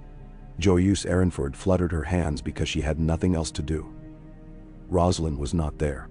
Arya saw, for the first time, a Frey girl whose look was like hers. Lean and anxious and angry and unastonished. She thought, if I had been born here, I would have had my knife in the same place and the same words on my tongue. They had nearly reached the outer gate when a boy in gray came running. He was out of breath and excited and unlucky. "My lord," he called to Lothar. They've. He saw Arya and then Catelyn and then Robb and realized he had been speaking in a room with the wrong curtains. He bit his tongue so hard he could taste the blood he swallowed. "What?" Lothar asked, his voice sweet. "What have they, cousin?" The boy glanced at Walder, who had creaked to a halt with his cane, scowling like a cliff. He looked at Robb. He looked at the ground. He blurted, "Because boys do that when they are afraid and have something to keep. They've broken the crossbows," he said, too loud, then clapped his hand over his mouth. Silence, for the blink of an eye. Then men began to talk all at once to cover it. Lothar made a joke about boys and their toys. Black Walder snickered. Old Walder gave the boy the look that freezes milk. Roose Bolton turned his head the smallest possible degree to look at a bit of nothing on a wall near Arya's shoulder. It was the perfect time then for a man to act and end all of it with one gesture and make it a long story with a short, hard sentence at the end. Robb did not. He would not. He had come to cross. He would cross, not burn. He inclined his head slightly to old Walder, and if there was triumph in the tilt, it was the kind that can be mistaken for politeness. "We will keep to our camp," he said, "until the morning. Good night, my lords." He did not call them cousins. He did not call them anything that would stick like a burr and bleed them. Back in their square, the men let out the breath they had held for a day and a night and a morning and another piece of day. The sound of it was like the wind under a door. The Smaljin punched Wendell in the belly, a friendly thing that made Wendell wheeze and then grin. Daisy stood her sword in the ground for a moment and laid her hand on the pommel as if it were a friend's shoulder. Sir Brynden sat down quite suddenly and put his hands on his knees and looked at them as if they belonged to someone he had beaten in a game he liked and was surprised by. Catelyn, who had not once used the name of any god that day, closed her eyes and said perhaps 10 names, not all of them divine. She opened them again and looked for her daughter. Arya was already at her side, like a shadow that remembers a body. "You did it," Catelyn said. Her mouth softened at the edges. "You did what I could not have done because I am loved and known and expected." "I poked cloth," Arya said, too light. The thing that wanted to laugh in her came up and she crushed it under her heel. "They had strings. We cut them." "You did," Catelyn said. "And they will tie new ones." "Then we cut those," Arya said. Robb had gone quiet. He had Grey Wind's head in his hands as if it were a heavy book he had always meant to read and now could not put down. "We do not stay here," he said. The words were not a question. "We are not children at a hearth where the fire smokes. We break our bread in our tent. We away at first light with our banners hard, and any brother who dawdles goes in the river tied to his horse by his foot, so he will learn not to dawdle again. We plant men at the bridge before the sun is a finger up, and we do not let a Frey step across with his foot or his shadow." "They will call it insult," Sir Brynden said. "They call it what they like," Robb said. "The insult was theirs. We paid for it by not making their wives wail." He looked at his mother then with a boy's face over a man's jaw. "We go north," he said. "I am tired of the smell of other men's bread." "Some of those other men are ours," Catelyn reminded him gently. He closed his eyes. He opened them once, hard. "Then they come with us now, or they do not come at all." Arya stood hearing her own heart, and the river, and the wind, bunting at the rope. She heard also the word Roose had said, "Spikes," and felt the small prickle on the skin of her neck That meant something had gotten through when she was not looking. She turned toward the outer edge of the camp without thinking. Sandor, who seemed to be everywhere she expected him not to be, leaned under a pole, watching a drop of rain gather and fall as if it were the night's play. "You've got a stay of execution," he said. "Don't spend it like a fool." He straightened. "You did a good job of it, though. If I had a kennel, I'd put you on the rat rope and you'd clear them by morning. Then I would skin them with their own feet," she said. He blinked and then barked a laugh. "Right," he said. "Stay bristled. They don't stop. Men like that, they never stop." They did not. There were messengers in the night, and men who had slept in their boots waking at the brush of a shadow and finding it only a friend come to piss in the same ditch, and women waking at the too quiet and making themselves sleep by thinking of laundry. There were Frey boys with hurt pride beating their hurt cousin in a yard until someone told them to save their hands. There were letters written that never left pockets because the morning changed what they felt brave enough to say. There were numbers whispered. There were numbers lost. Dawn found the river's skin gray and mean with a light like the inside of an oyster shell. The banners went up. The swords were put on. The bread was broken with hands, and the crumbs were swept into palms. Men did not sing. They had forgotten all songs and were making space for new ones. Walder Frey stood in his gate with his cane and his failure wrapped around him like an old wolf fur. He had not slept either. He had counted. He would count again. If no man died for him now, some other man would. He was a thing that did not change because it had been built to a purpose that could not be unmade. Robb rode down to the bridge slowly, like a man riding out to meet his own patience. Gray wind ghosted at his knee. Catelyn went to one side, Sir Brynden to the other. Spearmen made a hedge. Men had their hands where their hands knew they would need to be if the door turned into a mouth. Lothar came halfway, limping as if he had been born limping rather than taught. He bowed and showed teeth. "Your Grace," he said very softly, so that only those very near could hear him. "There are so many things men might say this morning." He put his head on one side. "I am full of them." Robb did not smile. He sat straighter in the saddle and the sun, poor as it was, glinted off the iron of his crown. "Say none," he said, "and count instead." Lothar stood with his hands hanging like two dead birds at the ends of his arms. Then he laughed. It was a real laugh, hen house and gutter, and a boy who knows he has been beaten at a game he rigged and cannot yet admit how that makes the game better the next time. He stepped aside. They crossed. The twins watched them go with their narrow eyes. The river took the sound of the hooves and made it into its own song.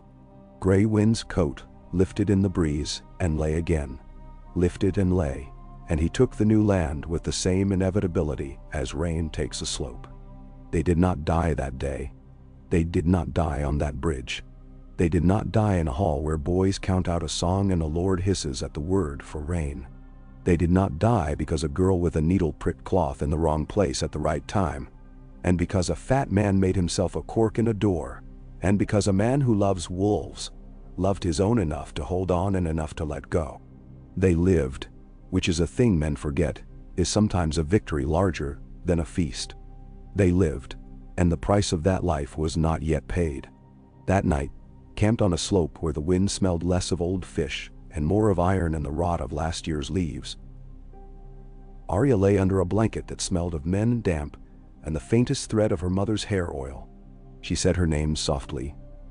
Cersei, Joffrey, Ilyn Payne, Meryn Trant, Polliver, the Tickler, Raff the Sweetling, Sir Gregor.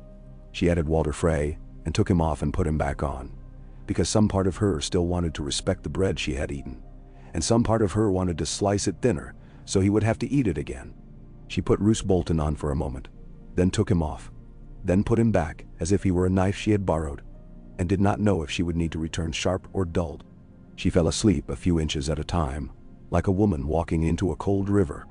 In the last inch,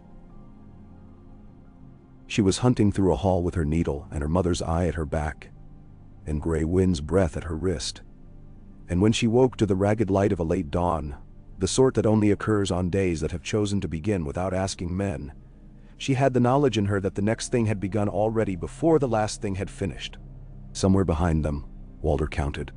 Somewhere ahead, a crown weighed like iron in a bag. Somewhere to their side, in a place where silence grew in fields, a man with pale eyes and a salmon on his breast moved in the way a knife moves when a cook is tired and does not look at his hands. Robb broke his fast with hard bread and stiff cheese and did not speak. Catelyn watched him and did not counsel. Sir Brynden smiled and sharpened a knife and did not look at any one thing too hard. The Smaljin sang, badly, softly, to himself. Wendell ate and had more, ate and had more, and under his breath spoke to the seven like an old cook speaking to his pots. Daisy stood and stretched and picked her teeth with a splinter. Sandor reprimanded his horse for being born cowardly, and then apologized to it by giving it a better apple. They rode. The land rose and fell like breathing. The wind shifted west. Ravens went east, fat and sure. They did not die. Not that day. Not the day after. Not for 3 days. On the 4th day, as they made a camp in a bowl, where sound gathered like soup in a spoon, Arya went to fetch water with 2 Mormont girls, and a piper boy with hair like a hyric. The stream there talked fast. The piper boy went upstream to piss, and whistled once. The Mormont girl said, "He whistles like a boy," and the other said, "He is a boy?"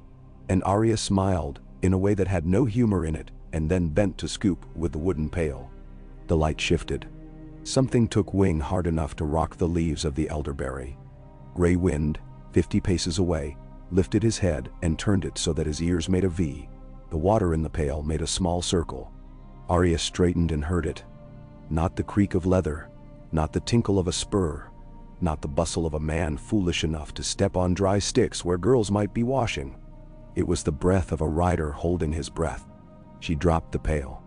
It rolled, the handle making a knocking like a knock at a door. The Mormont girl looked up and reached for her knife. Arya put her finger to her lips, and then turned and moved, as if she were a shadow shaking itself off the ground. She saw him then, on the far bank under the droop of a willow. A man in pale leathers with a ring mail shirt that had the light of water on it, a small smile under a flat mouth, eyes like ice trapped under glass. He had not drawn his steel. He had a hand on it, very lightly, like a man resting his fingers on the shoulder of someone he meant to turn. Roose Bolton's man, or Roose Bolton himself, having decided to watch girls wash to find out what they did when they did not think men watched. It did not matter which. It mattered in what way he would move first. It mattered who saw him after, and what story he would tell about where his feet had been. Arya did not speak. She did not make a show. She stepped backward 1 step, then another, and put her foot on the heel of the piper boy who had just finished pissing and made him stumble so he had to laugh and swear.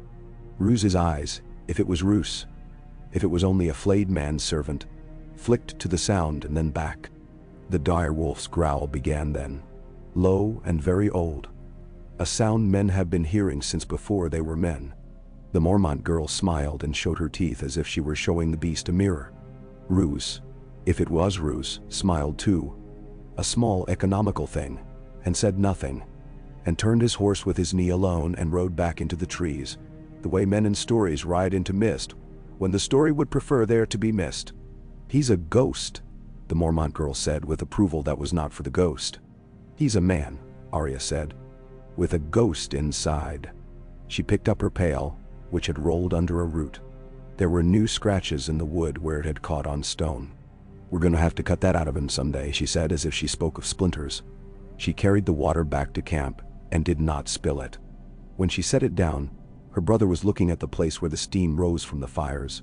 His hand was on Grey Wind's neck without his knowing. Catelyn was looking at her, not at the water, and woman to woman she made a small face that said, "Yes." Sir Brynden flicked a bit of twig from the edge of his boot and put his foot down as if it were the first step of a dance. They kept going. The men who would kill them counted again and sent ravens and sharpened knives in rooms too dark for anyone to see. The river slipped away behind and the air lost the smell of old fish and took on pine, and faint and clean,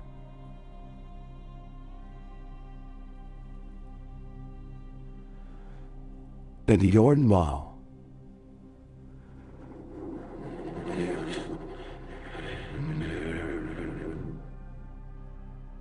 Now, the way north lay open, or so it seemed, like a woman's hair let loose on a morning when she does not yet know she will have to tie it back. They rode into it, not fast, not slow, and all around them the woods held their own counsel, and would tell no man for free which path led to mercy, and which led to the old red iron that waits in all songs when men do not change them. All day. The wind shifted again before noon, and came down along the road with a sour tang, as if someone had pickled the sky.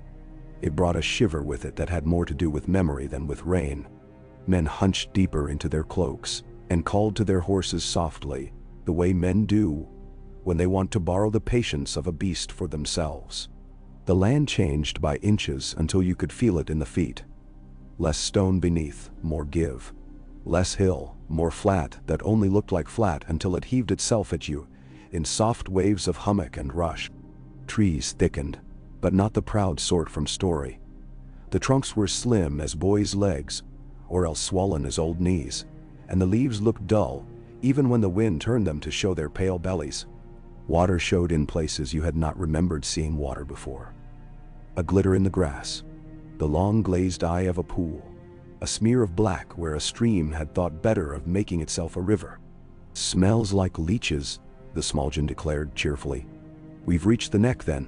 When I was little I thought you could see it. A neck like on a man, with an Adam's apple in the middle and hairs round the collar." "You can see the Adam's apple if you fall in the wrong place," Daisy said. "It will be the last thing you see." The troops slowed whether they wished to or not. Wagons grew reluctant, as if they had learned stubbornness from their masters. Twice a wheel sank to its hub, and had to be levered out with curses and planks that were more forgiven than spoken of. The ground spoke in small sounds when a man put his weight wrong. A burp of mud, a hiss of water, the little indrawn breath a sinking place takes when it eats boot leather. Spearmen tested with the ends of their hafts, as if they were blind men feel for a step. Gray Wind took it with the same quiet that he took all earth. He flowed where a man would step and pause, where a man would presume. If the mud tried his toes, he lifted his paw high as a cat disdains a puddle, and chose another place. Now and then his nose went down, and he took in a slow breath that seemed to lift the hair along his spine in reverse. First at the rump, then the shoulders, as if the scent moved forward through him like a thought. By afternoon, the causeway stones began to show under their horses. Not so much a road as the idea of one, a line of larger firmness under the skin of the land. It wandered like a drunkard between hummocks and pools, sometimes sure, and sometimes only likely. Robb drew them tighter without making a show of it. He did not call it a formation. He set men where he knew they would go, if he did not set them, and then pretended it had always been that way. "They'll be watching," Sir Brendan said. He set it into the wind, which was as good an ear as any. "They always watch." "What do they see?" Arya asked. Her horse disliked the place on principle. It was old, and had been patient for too many miles, and now had decided to be patient only for itself. "Men who stand out," the Blackfish said, "and men who think they do not." He pointed with 2 fingers to an island of dry ground, where gray brush stood like a clutch of bony hands. If a lizard lion were a man, that is where he would put his spear for the first thrust. Sandor spat over the side of his saddle, and the spit landed with a wet plop that made the horse flick an ear as if annoyed by the indignity. "I hate this country," he informed no one. "It's like riding your horse through a kitchen sink. Any man who likes it has gills." "A man who likes it has grown up in it," Catelyn said. Her eyes were on the emptiness to either side the way a mother watches empty doorways. "And where's the green like a second skin?" "Froggy-eaters," the Smaljin said with approval. "I like them. They fight like smoke." "Smoke chokes a man when he sleeps," Wendell Manderly observed. "And tastes like burnt grease if you try to eat it." "You would," the Smaljin told him, and Wendell looked pleased. The first Crannogmen did not appear. They simply were there when the look of the thing changed. 2 small boats slid forward from the rushes at a place where there had been only rushes a heartbeat before. Low as leaves, flat as thoughts. The men who pulled them had arms like the roots of trees, corded without show. Their hair was the color of mud, and their skin the color of old bronze. One wore necklaces made of small gray shells strung on gut, and the shells clicked when he breathed. The other had a frog spear resting along the gunwale, its prongs shaped like a hand with long fingers. They made no sign at first. They looked. They did not flinch when Grey Wind lifted his head and took their measure. One of them blinked slowly. Once. Approval, or simple acknowledgement that the world had such a thing in it as a wolf that size. "Good day to the tall folk," the man with the shells said at last. His voice sounded as if it had been filtered through reeds. "You have a long line of feet behind you, and the ground here eats feet that do not know its tastes." Sir Brynden inclined his head. "Good day to the little folk," he answered, and Arya watched. Because this was a thing worth watching. A man who had learned this place's courtesy a long time ago and had kept it in a pocket for when he needed it. "We seek the stone towers that keep this land's throat." "You seek Moat Cailin," the shell-necked man said with a grave pleasure, as if it pleased him that anyone should seek what belonged to his story. "It does not move. The ground does. Best to ask what you have brought, not what you want." "Bread," Wendell offered instantly. "Steel," Daisy said. "Honor," Caitlin said. "Wolves," Robb said, and laid his hand on Grey Wind. "Old promises," Sir Brynden added. The Crannog man with the frog spear smiled a little at that, and it made him look like a boy for a heartbeat. You could see the lad who had been taken out by his father to set nets in the half-light, and had come back with fingers numb and eyes bright. Proud of eel and leech boat. "We remember promises," he said. "We do not forget friends, Lady of Winterfell. We see your face in the long waters still when the wind takes it like a mirror." He turned his head to the side without moving his body. "Men who live where the ground moves learn not to offend it with great gestures." "My lord's father sent word for us," we answered. "We have eyes along the stones. The Iron Men sit fat in their towers, and the bad air makes them cough black. We have made their supper sour when they go to take frogs." "How many?" Robb asked. "How many turns around the sun did you see before your beard came?" The Crannog man asked back, and showed his teeth in a flash of white. "Enough. Enough for a spear to find meat if it is thrown true. Not enough to eat the whole cow, unless you are patient, and all your cousins come to the feast. They have 3 towers. The gatehouse is strong. The causeway runs under the stones as if it loves them. We do not love stones.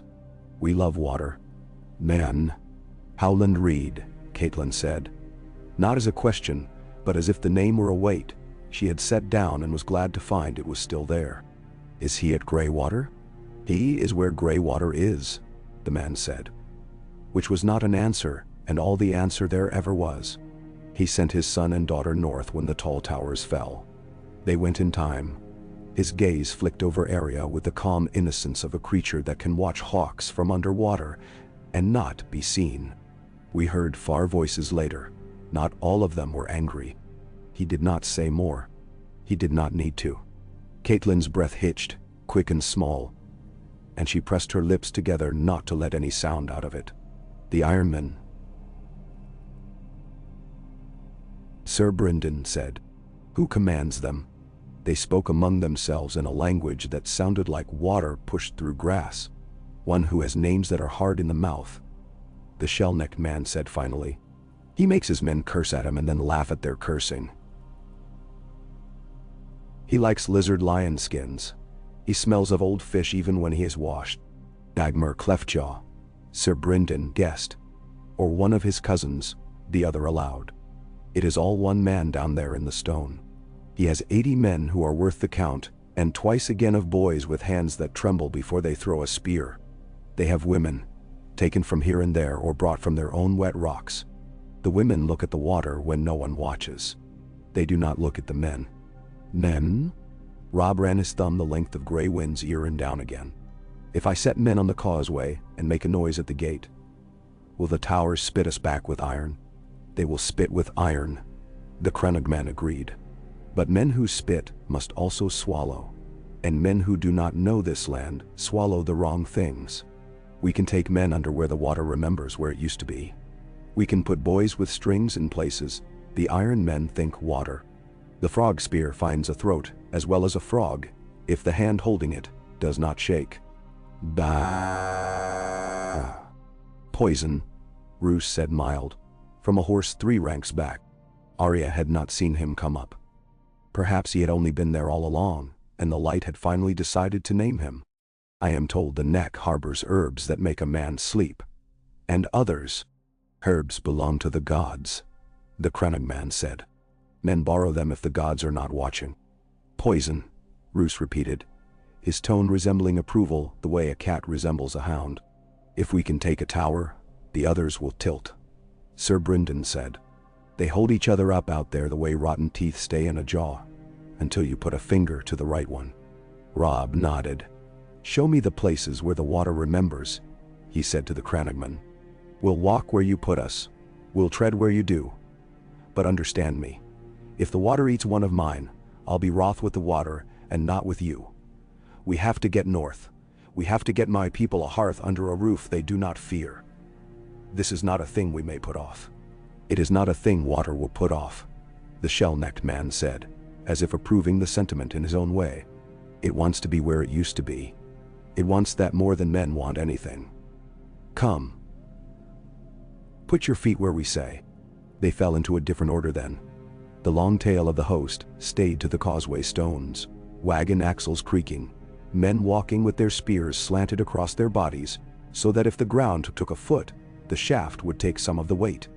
A picked band went off the stones and into the green world under a guidance that was half seen and half felt.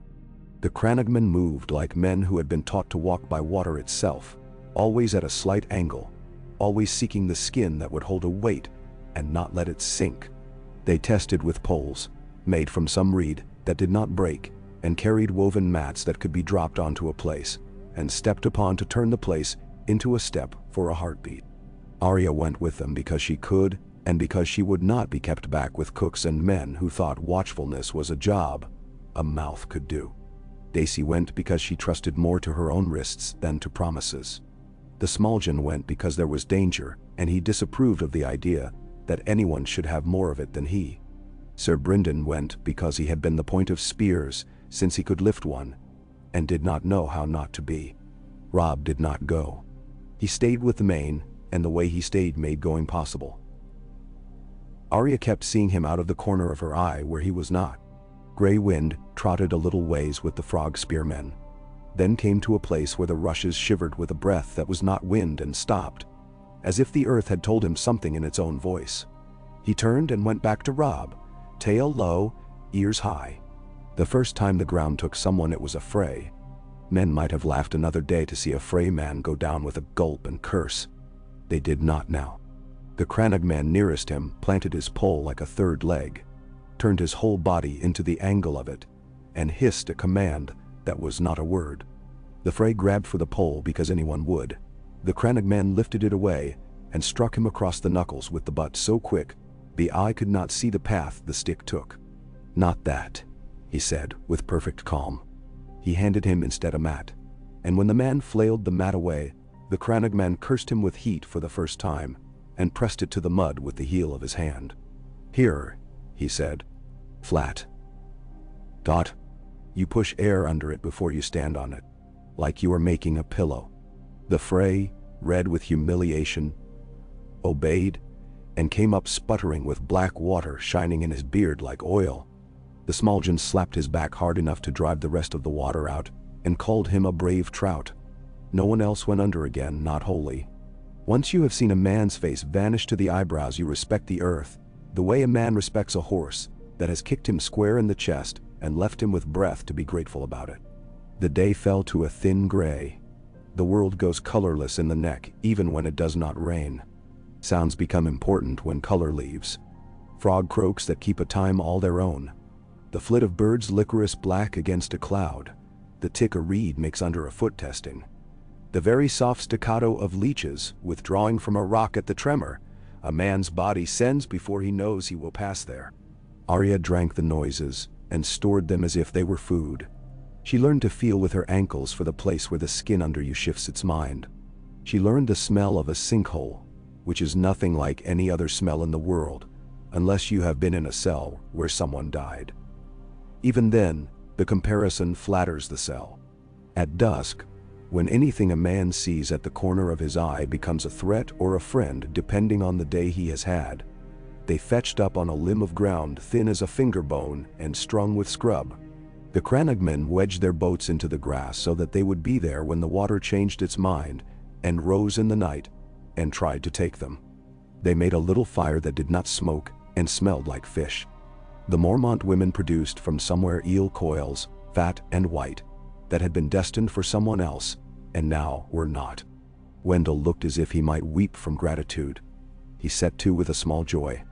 The Smaljin took his share politely and used the rest of his appetite on the satisfaction of sitting and not sinking. The crannogman had a drink that was not wine and not beer, and not anything anyone who had not lived in the neck would think drink. It looked like cloudy water and tasted like something a tree once thought about and did not say aloud. It warmed the throat without telling the head it had done so. Arya liked it.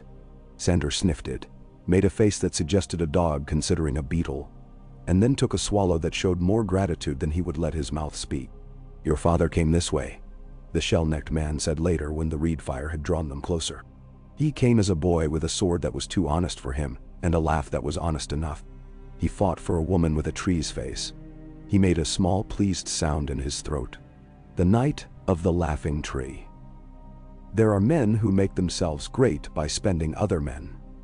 He made himself great by remembering a thing he could not say and keeping it like a lantern in a storm. We remember what we choose. The frogs remember everything else. Catelyn's hand was wrapped in her cloak, but her fingers had found a way to knot themselves together through the wool. Arya saw the knuckles white under the fabric. "He spoke of you," Catelyn said. Howland Reed. "He spoke of your people, and said you would not be thanked if you did what needed to be done." She smiled without mirth. "He was right. We are thanked by the land," the crannogman said, and it did not sound like pride so much as like stating what a cup holds when it has been filled. Men forget. Water does not. He turned his head, listening to the frogs the way a courtier might listen to a king. "Come dawn, we show you the place where the iron men piss, and do not watch the water that watches them. If a boy with a string sits there and sings a song that has no words, the tower that listens will hear the wrong sound. Bendawa." Sir Brynden smiled in the way he did when someone gave him a map with 3 lines on it and did not tell him where north was. "And if the boy sings off-key, then the frogs will laugh," the man said, pleased. "But he will still sing. If the men in the old stones do not like the tune, they can come out and ask us to change it. Let them come out." The Smaljin said, "I'll teach them to dance in mud." Arya did not sleep soft. The ground under the mats reminded her every time she turned that it was not sold on the idea of holding her weight all night. When she did sleep, the river climbed into her skull and ran there like a long cold creature. She ran with it, and with other shapes also, shapes whose paws made no sound on the ooze. Nymeria took the neck the way a knife takes flesh, without asking permission. The pack came behind, shadows sweet with old blood and meat, and that laughter wolves feel when the world smells the way it should. They went where rushes bowed to them, and where ground held, and where it didn't. The frogs were voices to be ignored. The men who had come from the twins to see whether their old man's failure could be healed with a little murder were not to be ignored. She tasted horse sweat before she saw the horses. A man's fear has a sharp iron in it when it is new. They had gotten off the causeway and thought to cut across where the ground looked like ground. One went to his belt for a knife to cut reed for a bundle to throw ahead. While his hand was on the knife, Nymeria was on his throat. The other 2 spurred too late.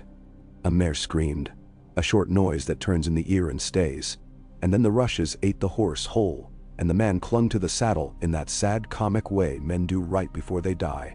The last turned to run, and a smaller shape went for his hamstring, and got a mouthful of leather and grit and joy. Arya woke with her mouth full of that taste and sat listening to the frogs while her heart learned to beat like a girl's again.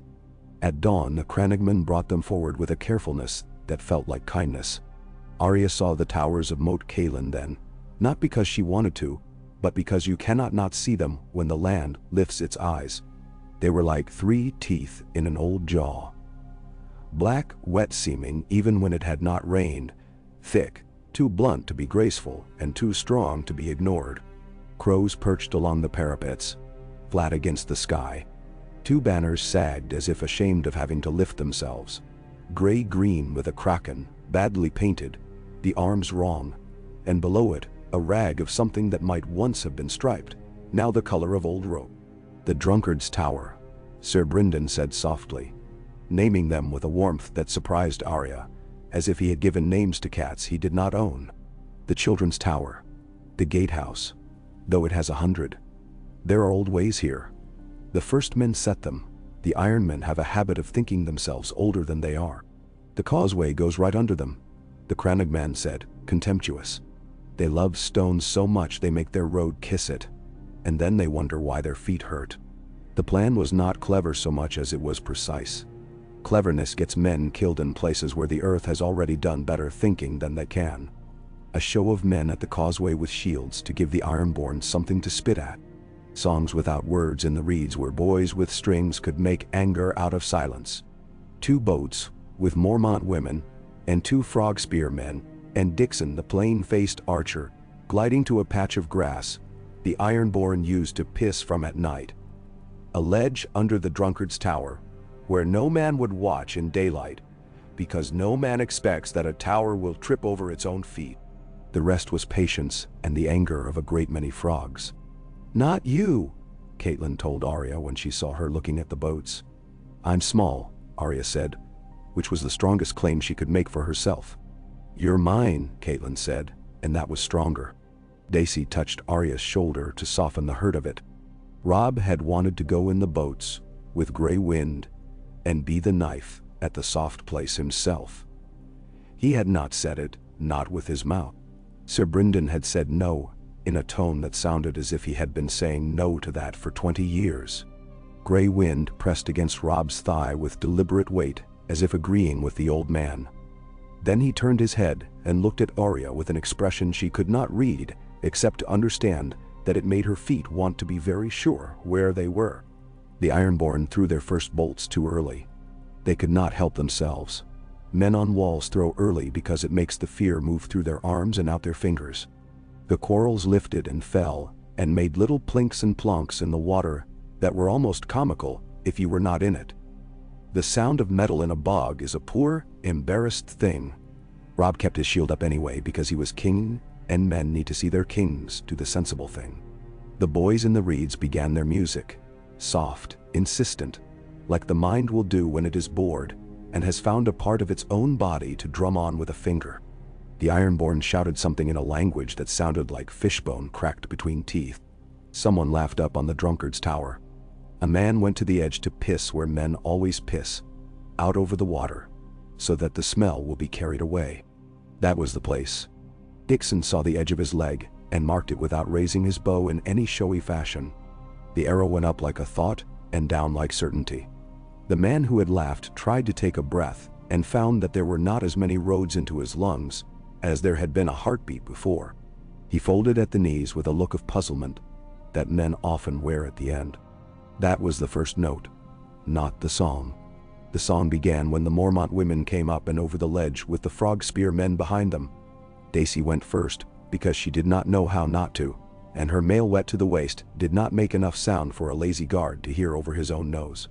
She came to the leg of the Drunkard's Tower, black smooth stone slick with a film of wet, and found the way ladders grow there when Ironborn do not bother to pull them up.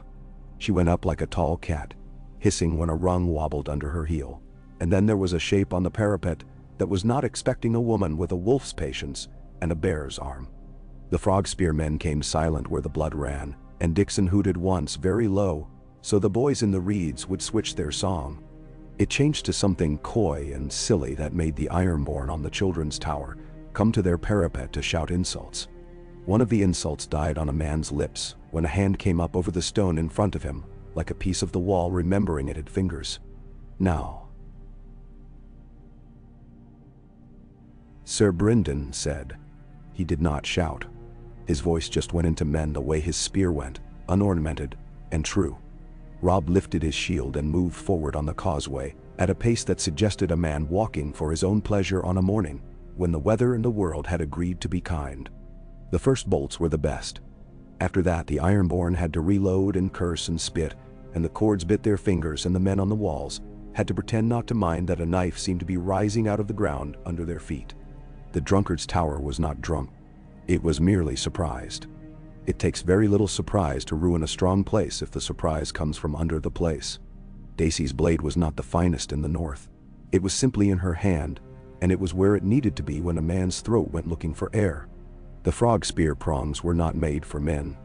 But men are made of meat, and a frog spear does not always know the difference if the man is foolish enough to put his heart where a frog would be.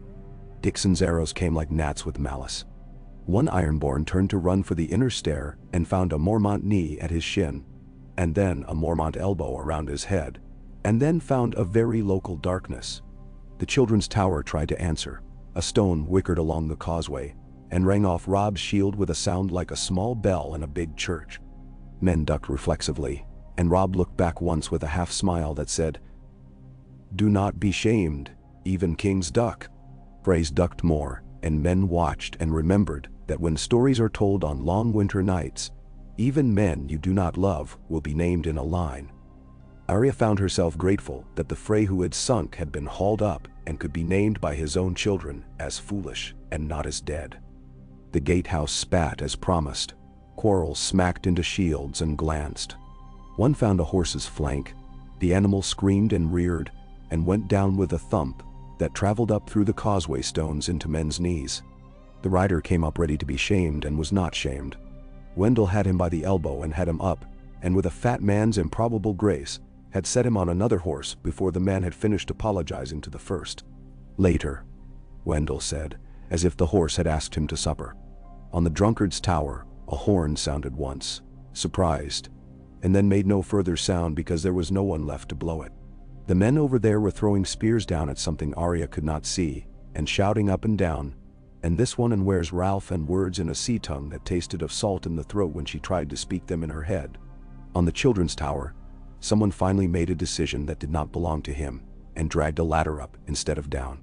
The ladder caught on the stone, and a man dragging it wound up with his arse to the sky in a posture to make any god laugh. Dixon laughed very quietly, and put an arrow where anyone's bottom will feel it for a week. The man straightened with such indignation that Arya nearly giggled despite herself. Then he toppled and took the ladder with him, and down it went like a piece of music laddering itself into the wrong key. 2 frog spearmen went over the lip onto the children's tower, and the rest was the old work. "Hold," Robb said again, and again it was not an order so much as something the air learned to do. Men held. The gatehouse expected the drunkard to still be there when it spat its iron. It was not. The children's tower thought to be an older brother, and found it was an orphan. The Cranagmans sang nothing and everything. The frogs said their names. It did not take an hour. Battles sometimes do not, however much men later would like to pretend they did so, that their fear will have value. In the end, the gatehouse did what anything does when its friends die. It tried to pretend the world had not changed. Then it changed its mind. The Ironborn backed from the parapets shouting bargains that could not be heard. The great gate below, no gate now at all, only a memory of one, showed its broken teeth and its tongue swallowed iron. When it was done, a kraken banner slid, slow and sulky, down a half-rotten pole, and a boy in a salt-stiff jerkin looked at his bare hands as if they had done the thing and had forgotten to tell him. The men in the iron tower, who were worth the count, threw their axes down one by one onto a pile that looked like the beginning of a cairn, and stood with their arms folded because it is part of their story that they stand. The boys trembled and tried not to look at them, which is part of the other story. "Choose," Robb said not loudly. "Swear and go home by sea, without any woman you took who wants to come with you. Or die and feed frogs and crows. If you keep your oaths to me, your sea king will call you cowards. If you break them to him to please me, I will hang you. Choose a story you can live inside." They chose to swear because men like to live. The Ironborn with salt in his beard, who might have been Dagmar, and might have been only a cousin of the same mouth and eyes, said a rude thing, and then a respectful thing, and spat to pay for both, and was disarmed, and sent away into the low places with 2 boats and a dignity that was worth more to him than his axe had been this morning. The women who wanted to go went, stepping into the reed boats the crannogmen had fetched out of nowhere, and the women who did not want to go sat down on the ground and cried and then laughed, sometimes at the same time. Robb did not cheer. Men wanted to. He let them, because he was young enough not to be able to help them without helping them a little. Daisy came down off the drunkard's tower with blood in her hair and a grin that made the old scars on her forearm look like jewelry, and kissed Arya on the brow as if she had been a little sister who had helped by finding the right thong to tie at the right time. Dixon sat down unceremoniously and examined his left thumb for a splinter. The Smaljin thumped 2 men friendly enough to break a rib, and would have thumped a third if the third had not ducked. Wendell Manderley praised the gods and asked a crannogman if it was possible to bake a crust in a boat. "If it is," he said, "I will find the way." The causeway took them north after that, the way a tired mother takes children home from a fair when there has been too much music. The land did not suddenly love them for doing what they had to. It merely agreed to suffer them a little more easily. The frogs sang regardless. The crannogmen moved beside them as long as there were dangers only they had names for, and then they fell away like mist when the land rose a fraction and the trees became a little more sure of what they were. They made camp that night on a spit of ground that had once been dry for a year at a time, and would be again if the river decided to change its mind. Catelyn stood long, her face turned north. She did not smile, but the lines beside her mouth looked less like cuts for an hour. Robb sat and let his mother touch his head, and did not flinch because some things a king can do, if he does them with the dignity of a son. Grey Wind lay with his belly in the cold, and sighed at the stars, as if they offended him by being where the roof should be. Roose Bolton came to the fire at the edge of the circle of light, where men's faces are all eyes, and the mouths are things you have to guess at. He had a strip of cloth in his hand that might once have been part of a sleeve. He turned it over with the same care a man might give a letter he had read, and did not want to admit to reading. "You did not need leeches after all," he said. He did not look at Catelyn because he never looked at anyone if he could speak to them in the shadow of their consideration. "You did not need poison. You needed only to be unexpected. We needed only to be ourselves." Sir Brynden said. "Unexpected," Roose insisted softly, as if the words were 2 stones he could strike together to get a little heat. "There are places where being yourself gets men killed. In halls where they sing the wrong song," Arya said before she could stop herself. Roose looked at her then. It was like being looked at by a lizard lion under water. "Indeed," he said. He bowed his head a fraction. "Lady Arya, I am very glad you are alive." She did not say she was glad too. She did not say anything. She watched the pale man until the shadows took him away. They did not go all in a rush to the big houses and winter towns. A host cannot hurry without leaving half of itself in ditches and under wheels. Word went ahead of them like a soft wind. Foxes carry it one way and riders another, and sometimes even crows prefer to hear good news. Men came to the causeway to look and kept their distance because the neck teaches that habit. They went away with their heads full of wolves, and a girl walked like a boy, and a king who did not die where he should have. Ravens took off toward the rills and the Hornwood and the Barrowlands. Some birds turn back because the north is big, and birds have old reasons for the things they do that do not always involve men. At the narrowest point of the causeway, the world seemed to hold its breath, and then breathe out snow. It was not much, and it did not stay. It was only a taste on the tongue of what was coming. Arya felt it settle on the back of her hand. It melted and left a wet that had more joy in it than the rain ever had.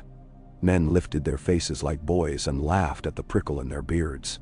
The Mormont women put their hands up to catch the flakes, as if they were birds and needed to be cradled for a step before being let go. "You have not seen a winter since you were little," Catelyn said, looking at her daughter and seeing a child she would not know how to keep warm if the cold came the way it sometimes came. Arya did not say that she had felt the cold in other ways. She had. The snow knew it. The first northern banners came to meet them out of a line of scrub and stunted pine where the ground had decided to be sure of itself at last. A carven horse's head on white, Riswell. A tall pine, tall heart dainty. With them came faces that had eaten little and slept less, and were afraid to be joyful lest the joy be stolen immediately like a ham set on a table, in a room full of dogs. They stared at Robb's crown, and at Grey Wind, and at Arya. And when they believed what their eyes had told them, they made a noise that was not cheering exactly and not prayer. It had something of both. "The Dreadfort stands," said a man with a scar under his eye that looked like a worm. He spoke as if it were a thing that might reassure, or a thing that might threaten. "Winterfell is gone." He spoke that second sentence as if it were a thing that had happened to a house, and not to a child. "We know," Robb said, gentle.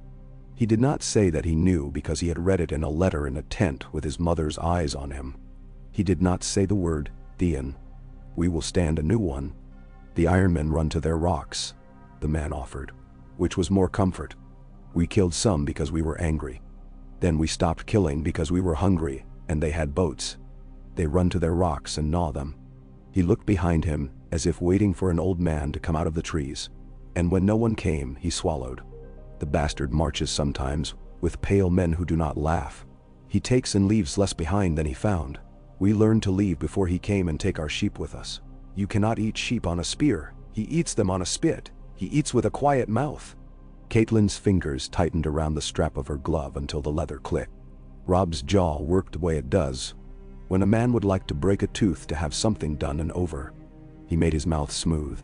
"You will not see him again," he said, as if making a promise to a child. The man looked as if he did not know whether to believe him. He bowed anyway, as if the bow were the only part of believing he understood. They made a camp in the lee of a line of pines that leaned together against the wind like old women telling a story too rude for anyone else to hear. The smell was resin and horse and the cleaner cold of the north. Men slept better for a few hours than they had slept for weeks. Arya did not. She dreamed with the wolves again and went racing along a white ribbon that was only a deer's trail, because men had forgotten how to make roads in some places. She saw the shadows of Wintertown standing with their doors fast and their chimneys stiff as men who watch for a funeral. She saw a woman in gray with hair white as bread dough walking slow along a frozen ditch with something bundled in her arms. When she woke, her throat hurt, and the pain had no business being there. Edmure and Rosalind came in toward dusk of that day, with the Blackfish austere as a new coin at their side. Edmure had the look of a man trying very hard not to be happy because he suspected someone would slap the happiness out of his mouth if it showed. Rosalind looked like a girl who had learned a language in a day and could say please and thank you, and am I allowed, and nothing else. Her eyes were the eyes of a deer that has not decided yet whether the man coming toward her has a rope or bread. Arya found that if she looked away too long she forgot Rosalind's face, which made her sorry in a way that felt unreasonable. She had forgotten too many faces. She did not want to forget this one, because it had done her no harm at all. The Blackfish came to Arya and touched her wrist with 2 fingers. "Light. I have had better days," he said. "I have also had worse that people called good. I prefer this." He looked at the girl. "She is sweet. I do not want to know if it is because she has chosen to be, or because she cannot imagine how not to be." "Bem?" "She will learn," Catelyn said, "and it was not unkind. Or she will have no need to." Edmure spoke with Robb long in a low voice about the rivermen and the mines of grief that lie under politeness. Later he spoke to Arya as if she were still a little girl, and then realized his tone and corrected it so clumsily that she forgave him for the first. "You were always too quick for my hand," he said rueful, remembering some game that had ended in a scuffle and their aunt laughing. "Now you're too quick for my tongue." "Better that than being slow for a noose," the Smaljun put in, and clapped Edmure on the back hard enough to jolt water out of the man's eyes. Rosalind spoke to Catelyn with hands clasped at her waist, the way a maid in a new house holds herself to keep from being seen to touch anything. "I am yours, my lady," she said. "I am yours to command." It was one of those sentences that has been taught to a girl and given to her tied up in silk to be used in this one place and never elsewhere. The more Rosalind said it, the less it meant. Catelyn untied it gently and put it down where it would not be stepped on. "You are your own," she said, "and you are your husband's because you have chosen to be." If anyone tells you otherwise, tell them Catelyn of House Tully told you to ignore them." Rosalind blinked, and the tears that had been standing in her eyes for days finally thought about falling, and then thought better of it. "I will try to remember," she said. "You will not," Catelyn said with odd comfort. "But you will remember that I told you to try. And that will do." Night wrapped them in and made the fires important again. Men's shadows stood at the edge of the light like patient things. Arya sipped the neck drink again because she liked the way it felt on her tongue, as if it spoke in the same voice as the frogs but said nicer things. Sandor sat near enough to be there and far enough that no one could say he was with any particular man. He had taken to carrying his helm slung from his saddle as if he were tired of his own face looking back at him from inside iron. He watched the men who watched Robb, and did not turn his head when one of Roos's pale men walked past behind him. He simply said, under his breath, and the man found that he had lost the taste for walking past anyone for a little while. There were ravens in the morning. There are always ravens. It is merely that sometimes men notice.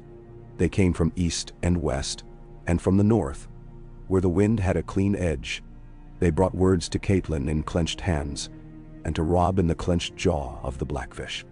They did not all bring the same words. One said that the Lannisters had laughed when the first letter went south from the twins, and then had not laughed when the second one did not come. Another said that the goats of the fingers had begun to trip over soldiers and had gnawed on their tent cords. A third said that a miller near Torrens Square had left his house because the snow came in through the holes where the bastards' men had put their spears through the walls.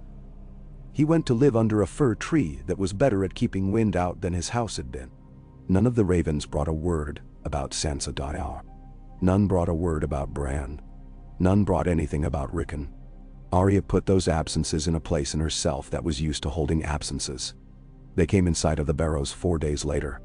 The green lumps rose gentle as sleeping cattle, and then were not gentle when you remembered what they were. Old kings rolled up in the earth on their sides, their faces turned away. The wind over them was bossier than the wind anywhere else, as if it had the right to speak in a louder voice. Men took their hats off without thinking when they passed between two of the bigger mounds. The Smaljin did not, but he ran his hand over his hair in an absent way that counted as the same thing. "Here," said the man with the worm scar, who had attached himself to them since the causeway, as if he were a burr a cloak could not shake. "Here he came last. Here he left us the sheep without their legs." He pointed with an offended finger to a place where the grass had a different color, because men had left bundles there, and the bundles had bled into the ground. "We carry the bones," Catelyn said, and meant more than bones. "We carry our own," the man with the scar replied stubborn. "And ours are yours," Robb said. "We take what we can, and we take the rest in song." He put his hand on Grey Wind's head. The wolf's ears went back briefly, and then forward again, as if he agreed in his own language that a dead man is heavier than a live one, and there is a way to share the lifting. A child came running then, and stopped dead when he saw the king and the wolf, and the banners. He had a piece of old leather around his middle and nothing on his feet. He had a stone in his hand, and he put it in his mouth because that is what boys do when the world turns into a story in front of them, and they cannot think what to do with their hands. "Are you him?" he said around the stone, and blushed when he heard himself. "You are him." "I am Robb," Robb said, as if reminding himself. "What are you called?" "Gerd," the boy said, and spit the stone out again. "My da says we have to say our thanks to you for making the bad men go to sleep in the bog. My da says we have to pray for you because men that everyone thanks have their work go wrong right after. My da says never to say a thing too loud or the gods will hear and be jealous." "Menawanti. The gods are jealous," Wendell Manderly murmured, as if agreeing. "Your da is wise," Robb said. "He's only my da," the boy said, cynical. "He knows how to set a snare and drink beer that makes him mean. Then he is wise in the things that matter," Robb said, and made the boy a little king by saying it. Gerd ran back to his barrow with the news that the king had said a thing to him personally, and the barrow lords, who were only old women and younger men and 2 dogs, allowed him to repeat it 3 times with different gestures each, so that it would be real. They were a day from the place where the kings of winter had set their great house, when the sky remembered it could snow properly. It did not fall hard. It fell in a persistent fine that puts lace on everything and makes noise smaller. The pines took the white and wore it proudly. The birches looked naked for a moment, and then looked like brides. Arya rode with her hood half up, and her face stung and thought of Winterfell with a pain so clean it hurt her in the belly. She saw it as it had been, which is not the same as it is, and worse for that. She saw the yard where she and Bran had raced, and the God's Wood where the water always looked cold even in summer, and the face in the weirwood looked far and near, and kindly and stern. She saw Ned Stark's hand on the pommel of his sword, and the hair fall across his face when he bent to speak to a child. She saw Jon smile. She saw Sansa's mouth making a vow to herself about something unimportant that was important to her. She saw Rickon's little legs working like a pup's. She saw herself, and the seeing surprised her. She had almost forgotten that she had been a girl who looked like that, and had no idea at all what could be taken away from a person. Catelyn rode near and did not speak, because she saw the same, and would not take that hurt away from her daughter, even to share it. The Blackfish's horse snorted and tossed his head so that the snow flew from his forelock. Sir Brynden soothed it with a hand that had soothed harder beasts. Roose Bolton's hood held a crisp white that did not melt, as if the snow preferred that fabric to skin. It was not Winterfell they saw first, but smoke.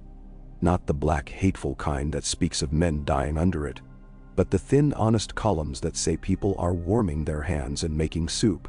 Wintertown had not died, even if it had taken a beating that would have killed a Southron place, softer, lazier, more prone to lie down in heat and not get up again.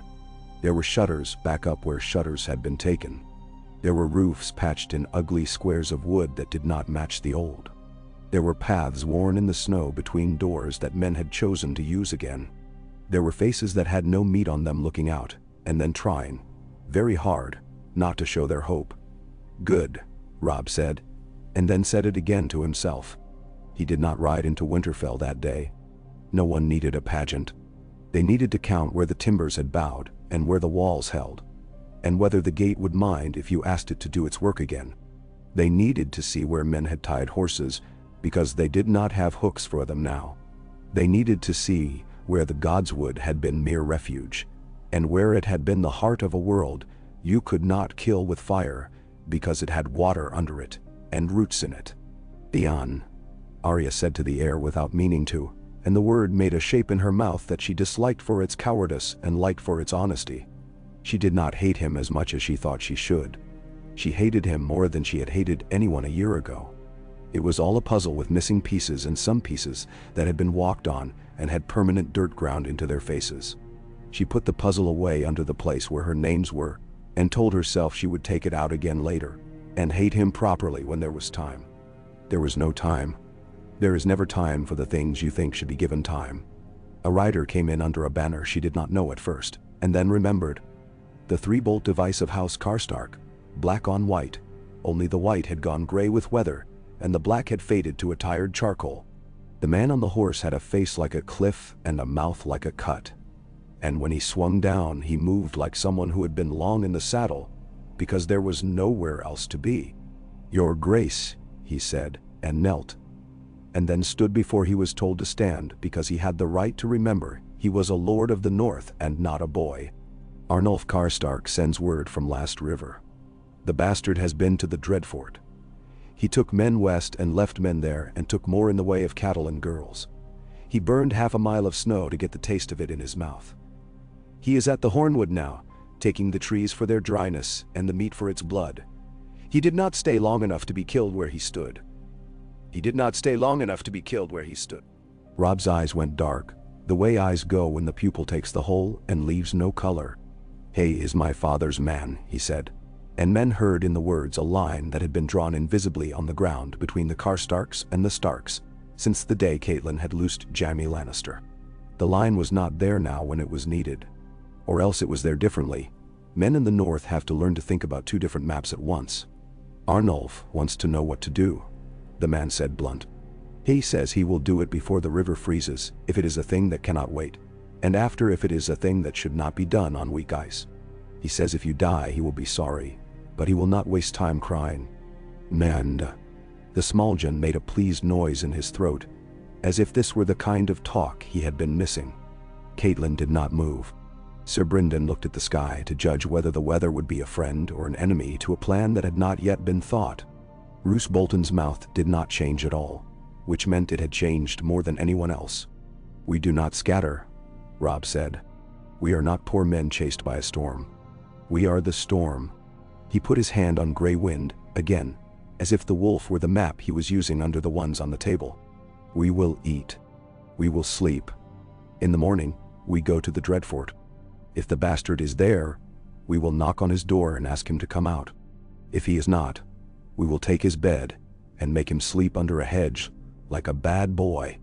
The men who came with him will be the first names we write in the snow with the point of a sword. Bandir." The Karstark's eyes changed then, not to warmth exactly, but to the recognition a man has when he hears words he would have liked to have said himself, and is glad of being spared the trouble of being clever. He nodded.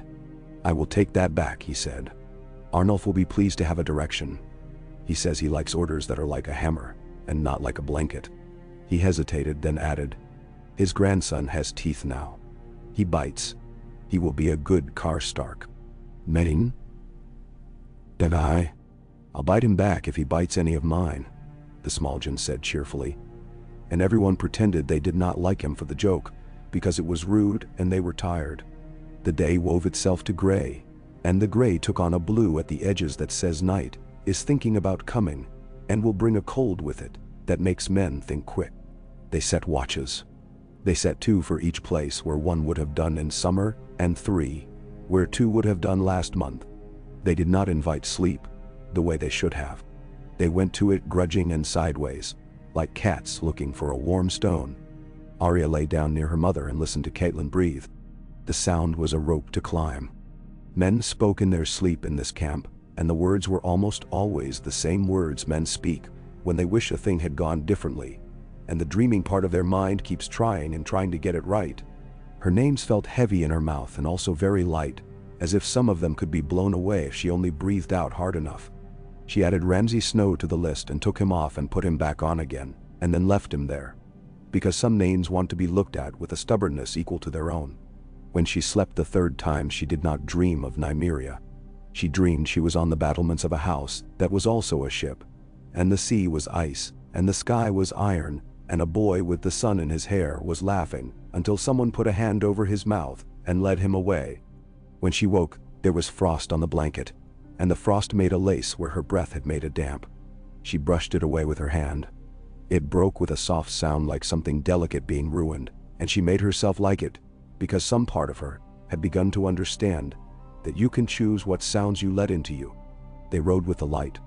The sun did not bother to lift itself very high.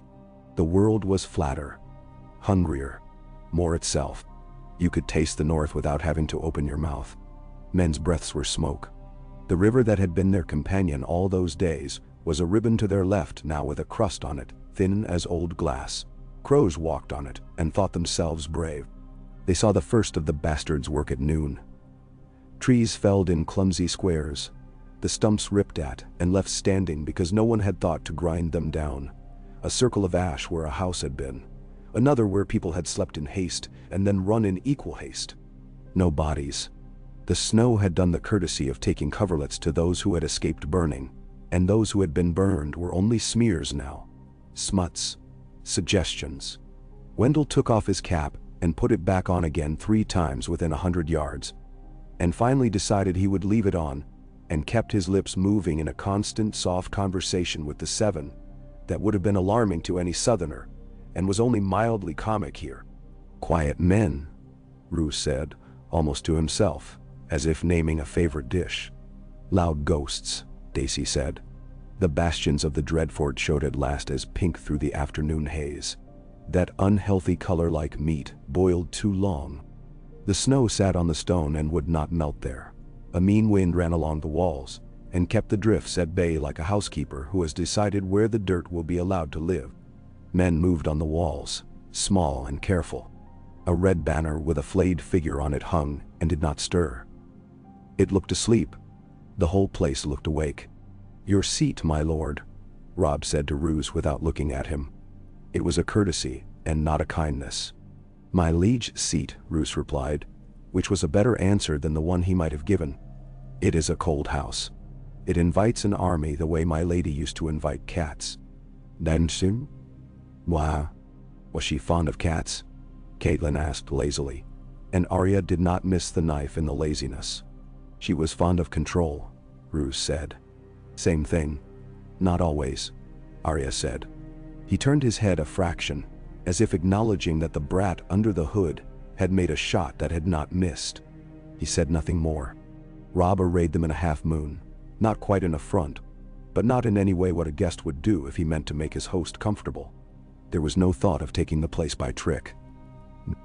Robb raised a hand and a trumpet called, and the sound went out across the cold to the walls and hit them and made a smaller sound coming back. The kind you get when you clap your hands in a shrine. A man on the gatehouse turned a bit of iron in his hands and did not put it into the slot that would make the gate think about opening. Another man leaned over the parapet with his hands in his sleeves, as if that would make him impossible to shoot. Roose's pale men watched the faces on the wall, the way men do when they are looking in a mirror and trying to see whether the man in the mirror is lying. "Roose Bolton," Robb called. His voice carried clean. "Your king is here.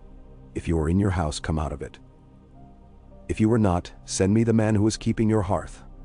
I would speak with him, and I would break bread with him, and I would show him what a wolf thinks of flayed hides." It was not Roose who answered.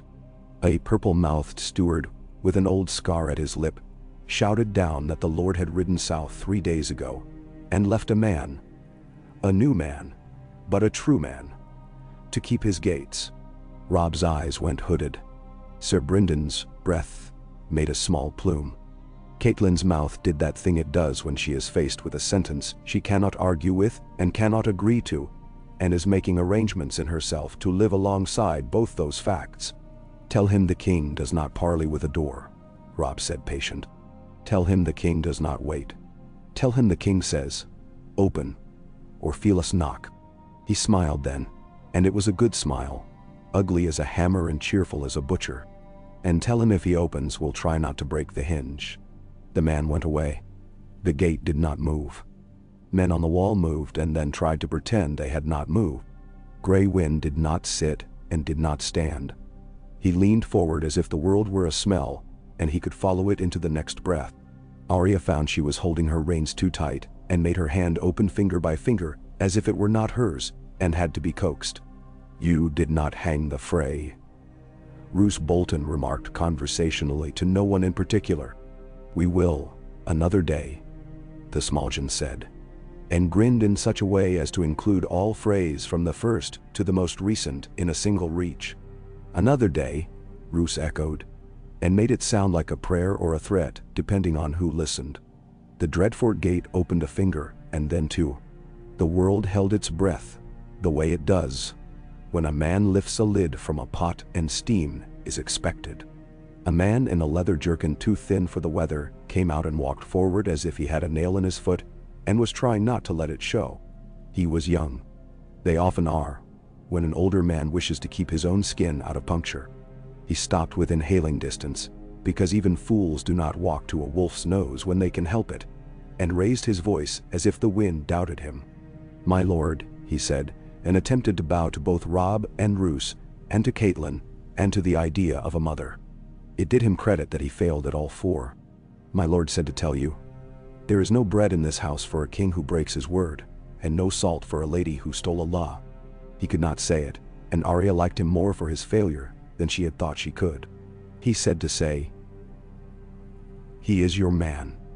He said to say, "He will be elsewhere when you need him." He said to say, "You took his son's head, and you can keep it if you like. He has another." The boy swallowed audibly. He said to say, "The bastard. My lord's bastard asks if you want your dog back." He looked as if he had struck himself by mistake, and did not know how to say sorry to his own cheek. "What?" Robb said. "Your dog," the boy said, eager now that he had made one good pain and hoped to make another. "He says, the gray one. He says, 'Nice dog. He says, it howls in a key he likes. He says, it will look well on his wall. His eyes skittered to gray wind, and then away, because he wanted to live to tell his friends he had said that. Gray Wind's growl came up from his belly like a thing that had been sleeping there and had woken angry. Robb put his hand on the wolf's neck and felt the shake in it travel into his own bones, and did not tell it not to shake. He looked at the boy a long count and then said, in a voice that made the air colder, "Tell your lord's bastard to keep singing. Tell him I will teach him the harmony." He turned his horse without giving anyone the satisfaction of a show of temper. Sir Brynden followed, and the Smallgen and Wendell, and the rest of them. Even Roose did, because there are some shows a man cannot afford to be seen to enjoy. Catelyn rode at her son's side and did not speak. Arya rode behind and felt a wild happiness that had nothing to do with wisdom at the idea of teaching a bastard to harmonize with a wolf. They did not lay formal siege that day because they had nothing to prove to Stone. They went instead to the Hornwood, where the tracks were fresher, and the snow had been roiled by a picture of men without courtesy. There is a kind of hunting that is not noble. There is a kind that is, even when it is ugly. They did the second. They found a town with a burned hall, and a man dead in its ruins who had tied himself to a beam with his belt, and had died standing because he would not go down on his knees in his own house. They found a woman with a cut on her face sitting in the ash, and tracing a shape with her finger over and over. And when Arya looked, she saw it was a direwolf, badly done, which made it better. They found 3 bastards who had fallen out of line because their boots did not match, and those 3 died very quickly, because Daisy did not forgive men who let girls be tripped, and then laughed. At dusk, they came upon the tail of the party they had been following. And the tail did not know it was a tail. The first man they took never knew he had been taken. The second screamed. The third threw down his weapon and went to his knees. And then, in a hurry to seem harmless, threw down his head also. The rest ran into the snow and discovered that snow pretends not to keep secrets, and then remembers everything you ever did to it. They dragged 2 men from behind a log where they had tried to become trees, and found that one of them had wet himself, and the other had prayed to all the wrong gods. They dragged a third out of a ditch who had a smile like a sore and eyes that had never been taught to be ashamed.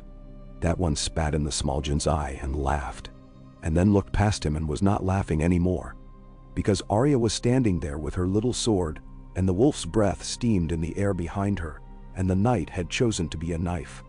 "Cut him," the Smallgen said cheerfully, because he liked to see what people would do when invited. Arya did not move, and the not moving was the hardest thing she had done all day. She looked at the man and thought, "If I put my needle in you, it will make you quiet, and you will not say anything, and it will be like pushing my finger into rotten bread." She thought, "If I let you talk, you will say things that are bad for the air to hear." She thought, "I am not a headsman." She thought, "I am a headsman." She put the 2 thoughts together and waited until the man said a word about mothers that was ill-chosen in this company. And then she put needle through his tongue, and into the soft behind it, and out again before he could do more than make a sound like a frog being stepped on. She did not kill him. The Smallgen laughed so hard he had to sit down. Daisy looked at Arya, and then at the man, and nodded once, as if she had just been introduced to a person she might like later if he behaved. They hung him by the heels, and the others saw that there were worse things than dying, and decided to talk. None of what they said was new, and all of it hurt. The bastard had been at the Dreadfort. The bastard had gone. The bastard liked to ride at night because it gave him a reason to burn in the morning. The bastard had a girl he liked to pretend was a dog, and a dog he liked to pretend was a girl. The bastard had men in the Dreadfort who did not look up when they passed him because he took looking up for insolence, unless he was in the mood for it. Some of that was boasting, and some of it was true, and none of it made any difference to anything except that men who heard it had to make room for it in their heads. Robb made no room. He kept his head as if it were an empty bowl, waiting for the one thing he needed to put into it. It snowed again in the morning. The world seemed to prefer that color now. Robb sent men to cut the trees in ways that were not clumsy, and to build fires where fires would last and not run. He sent others to ride the ring around the Dreadfort, and tell him where the snow lay too smooth. He sent the Manderley men to find something edible that was not meat, and Wendell came back with a grin and a basket of little round roots that tasted like the sound of bone on wood. He sent Sir Brynden to stare at the walls and stare at the men and stare at the sky, because the Blackfish had learned to read all three at once. He sent Roose's pale men to do nothing visible, which was possibly worst of all for them and best for everyone else. He kept his mother near and his sister nearer, and Grey Wind nearest of all. At night, he went to the Godswood. They had one still, small and stubborn, with trees that had no right to be holy, and yet were, and stood before a little stump with a face cut on it by someone who had been in a hurry and cared anyway. He put his hand on it as if it could feel, and said nothing. Catelyn stood with him and did not try to make the silence end. Arya hung at the edge of the grove and wanted desperately to be a leaf, or a snowflake, or anything quieter than herself, and failed. "I will ask," Robb said at last, very soft. "And if they do nothing, I will not stop asking. And if this is what it is to be king, then I will be king until I am something else, and then I will try to be that." Now, Catelyn did not say, "Your father asked, and sometimes the gods were asleep." She did not say, "We have asked, and we have been answered with fire." She did not say, "You are my boy." She put her hand on his arm and then took it away, because she could feel the strength running under the skin there like a river, under ice, and it frightened her in the good way and in the bad. Arya slipped away. Sandor was at the edge of the camp as always, where men who do not wish to be counted admit to themselves that they are happy to be counted anyway. He had a skin in his hand, and the breath came out of him in little puffs that turned into nothing, and that amused him for reasons he could not name. "Little wolf," he said without looking, "your brother is going to try to kill a man in his own house. That's hard." "It's easier than being killed in a house that isn't yours," Arya said. He grunted. "We'll see."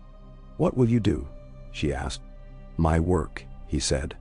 He did not say what that was, because he had never had to name it before.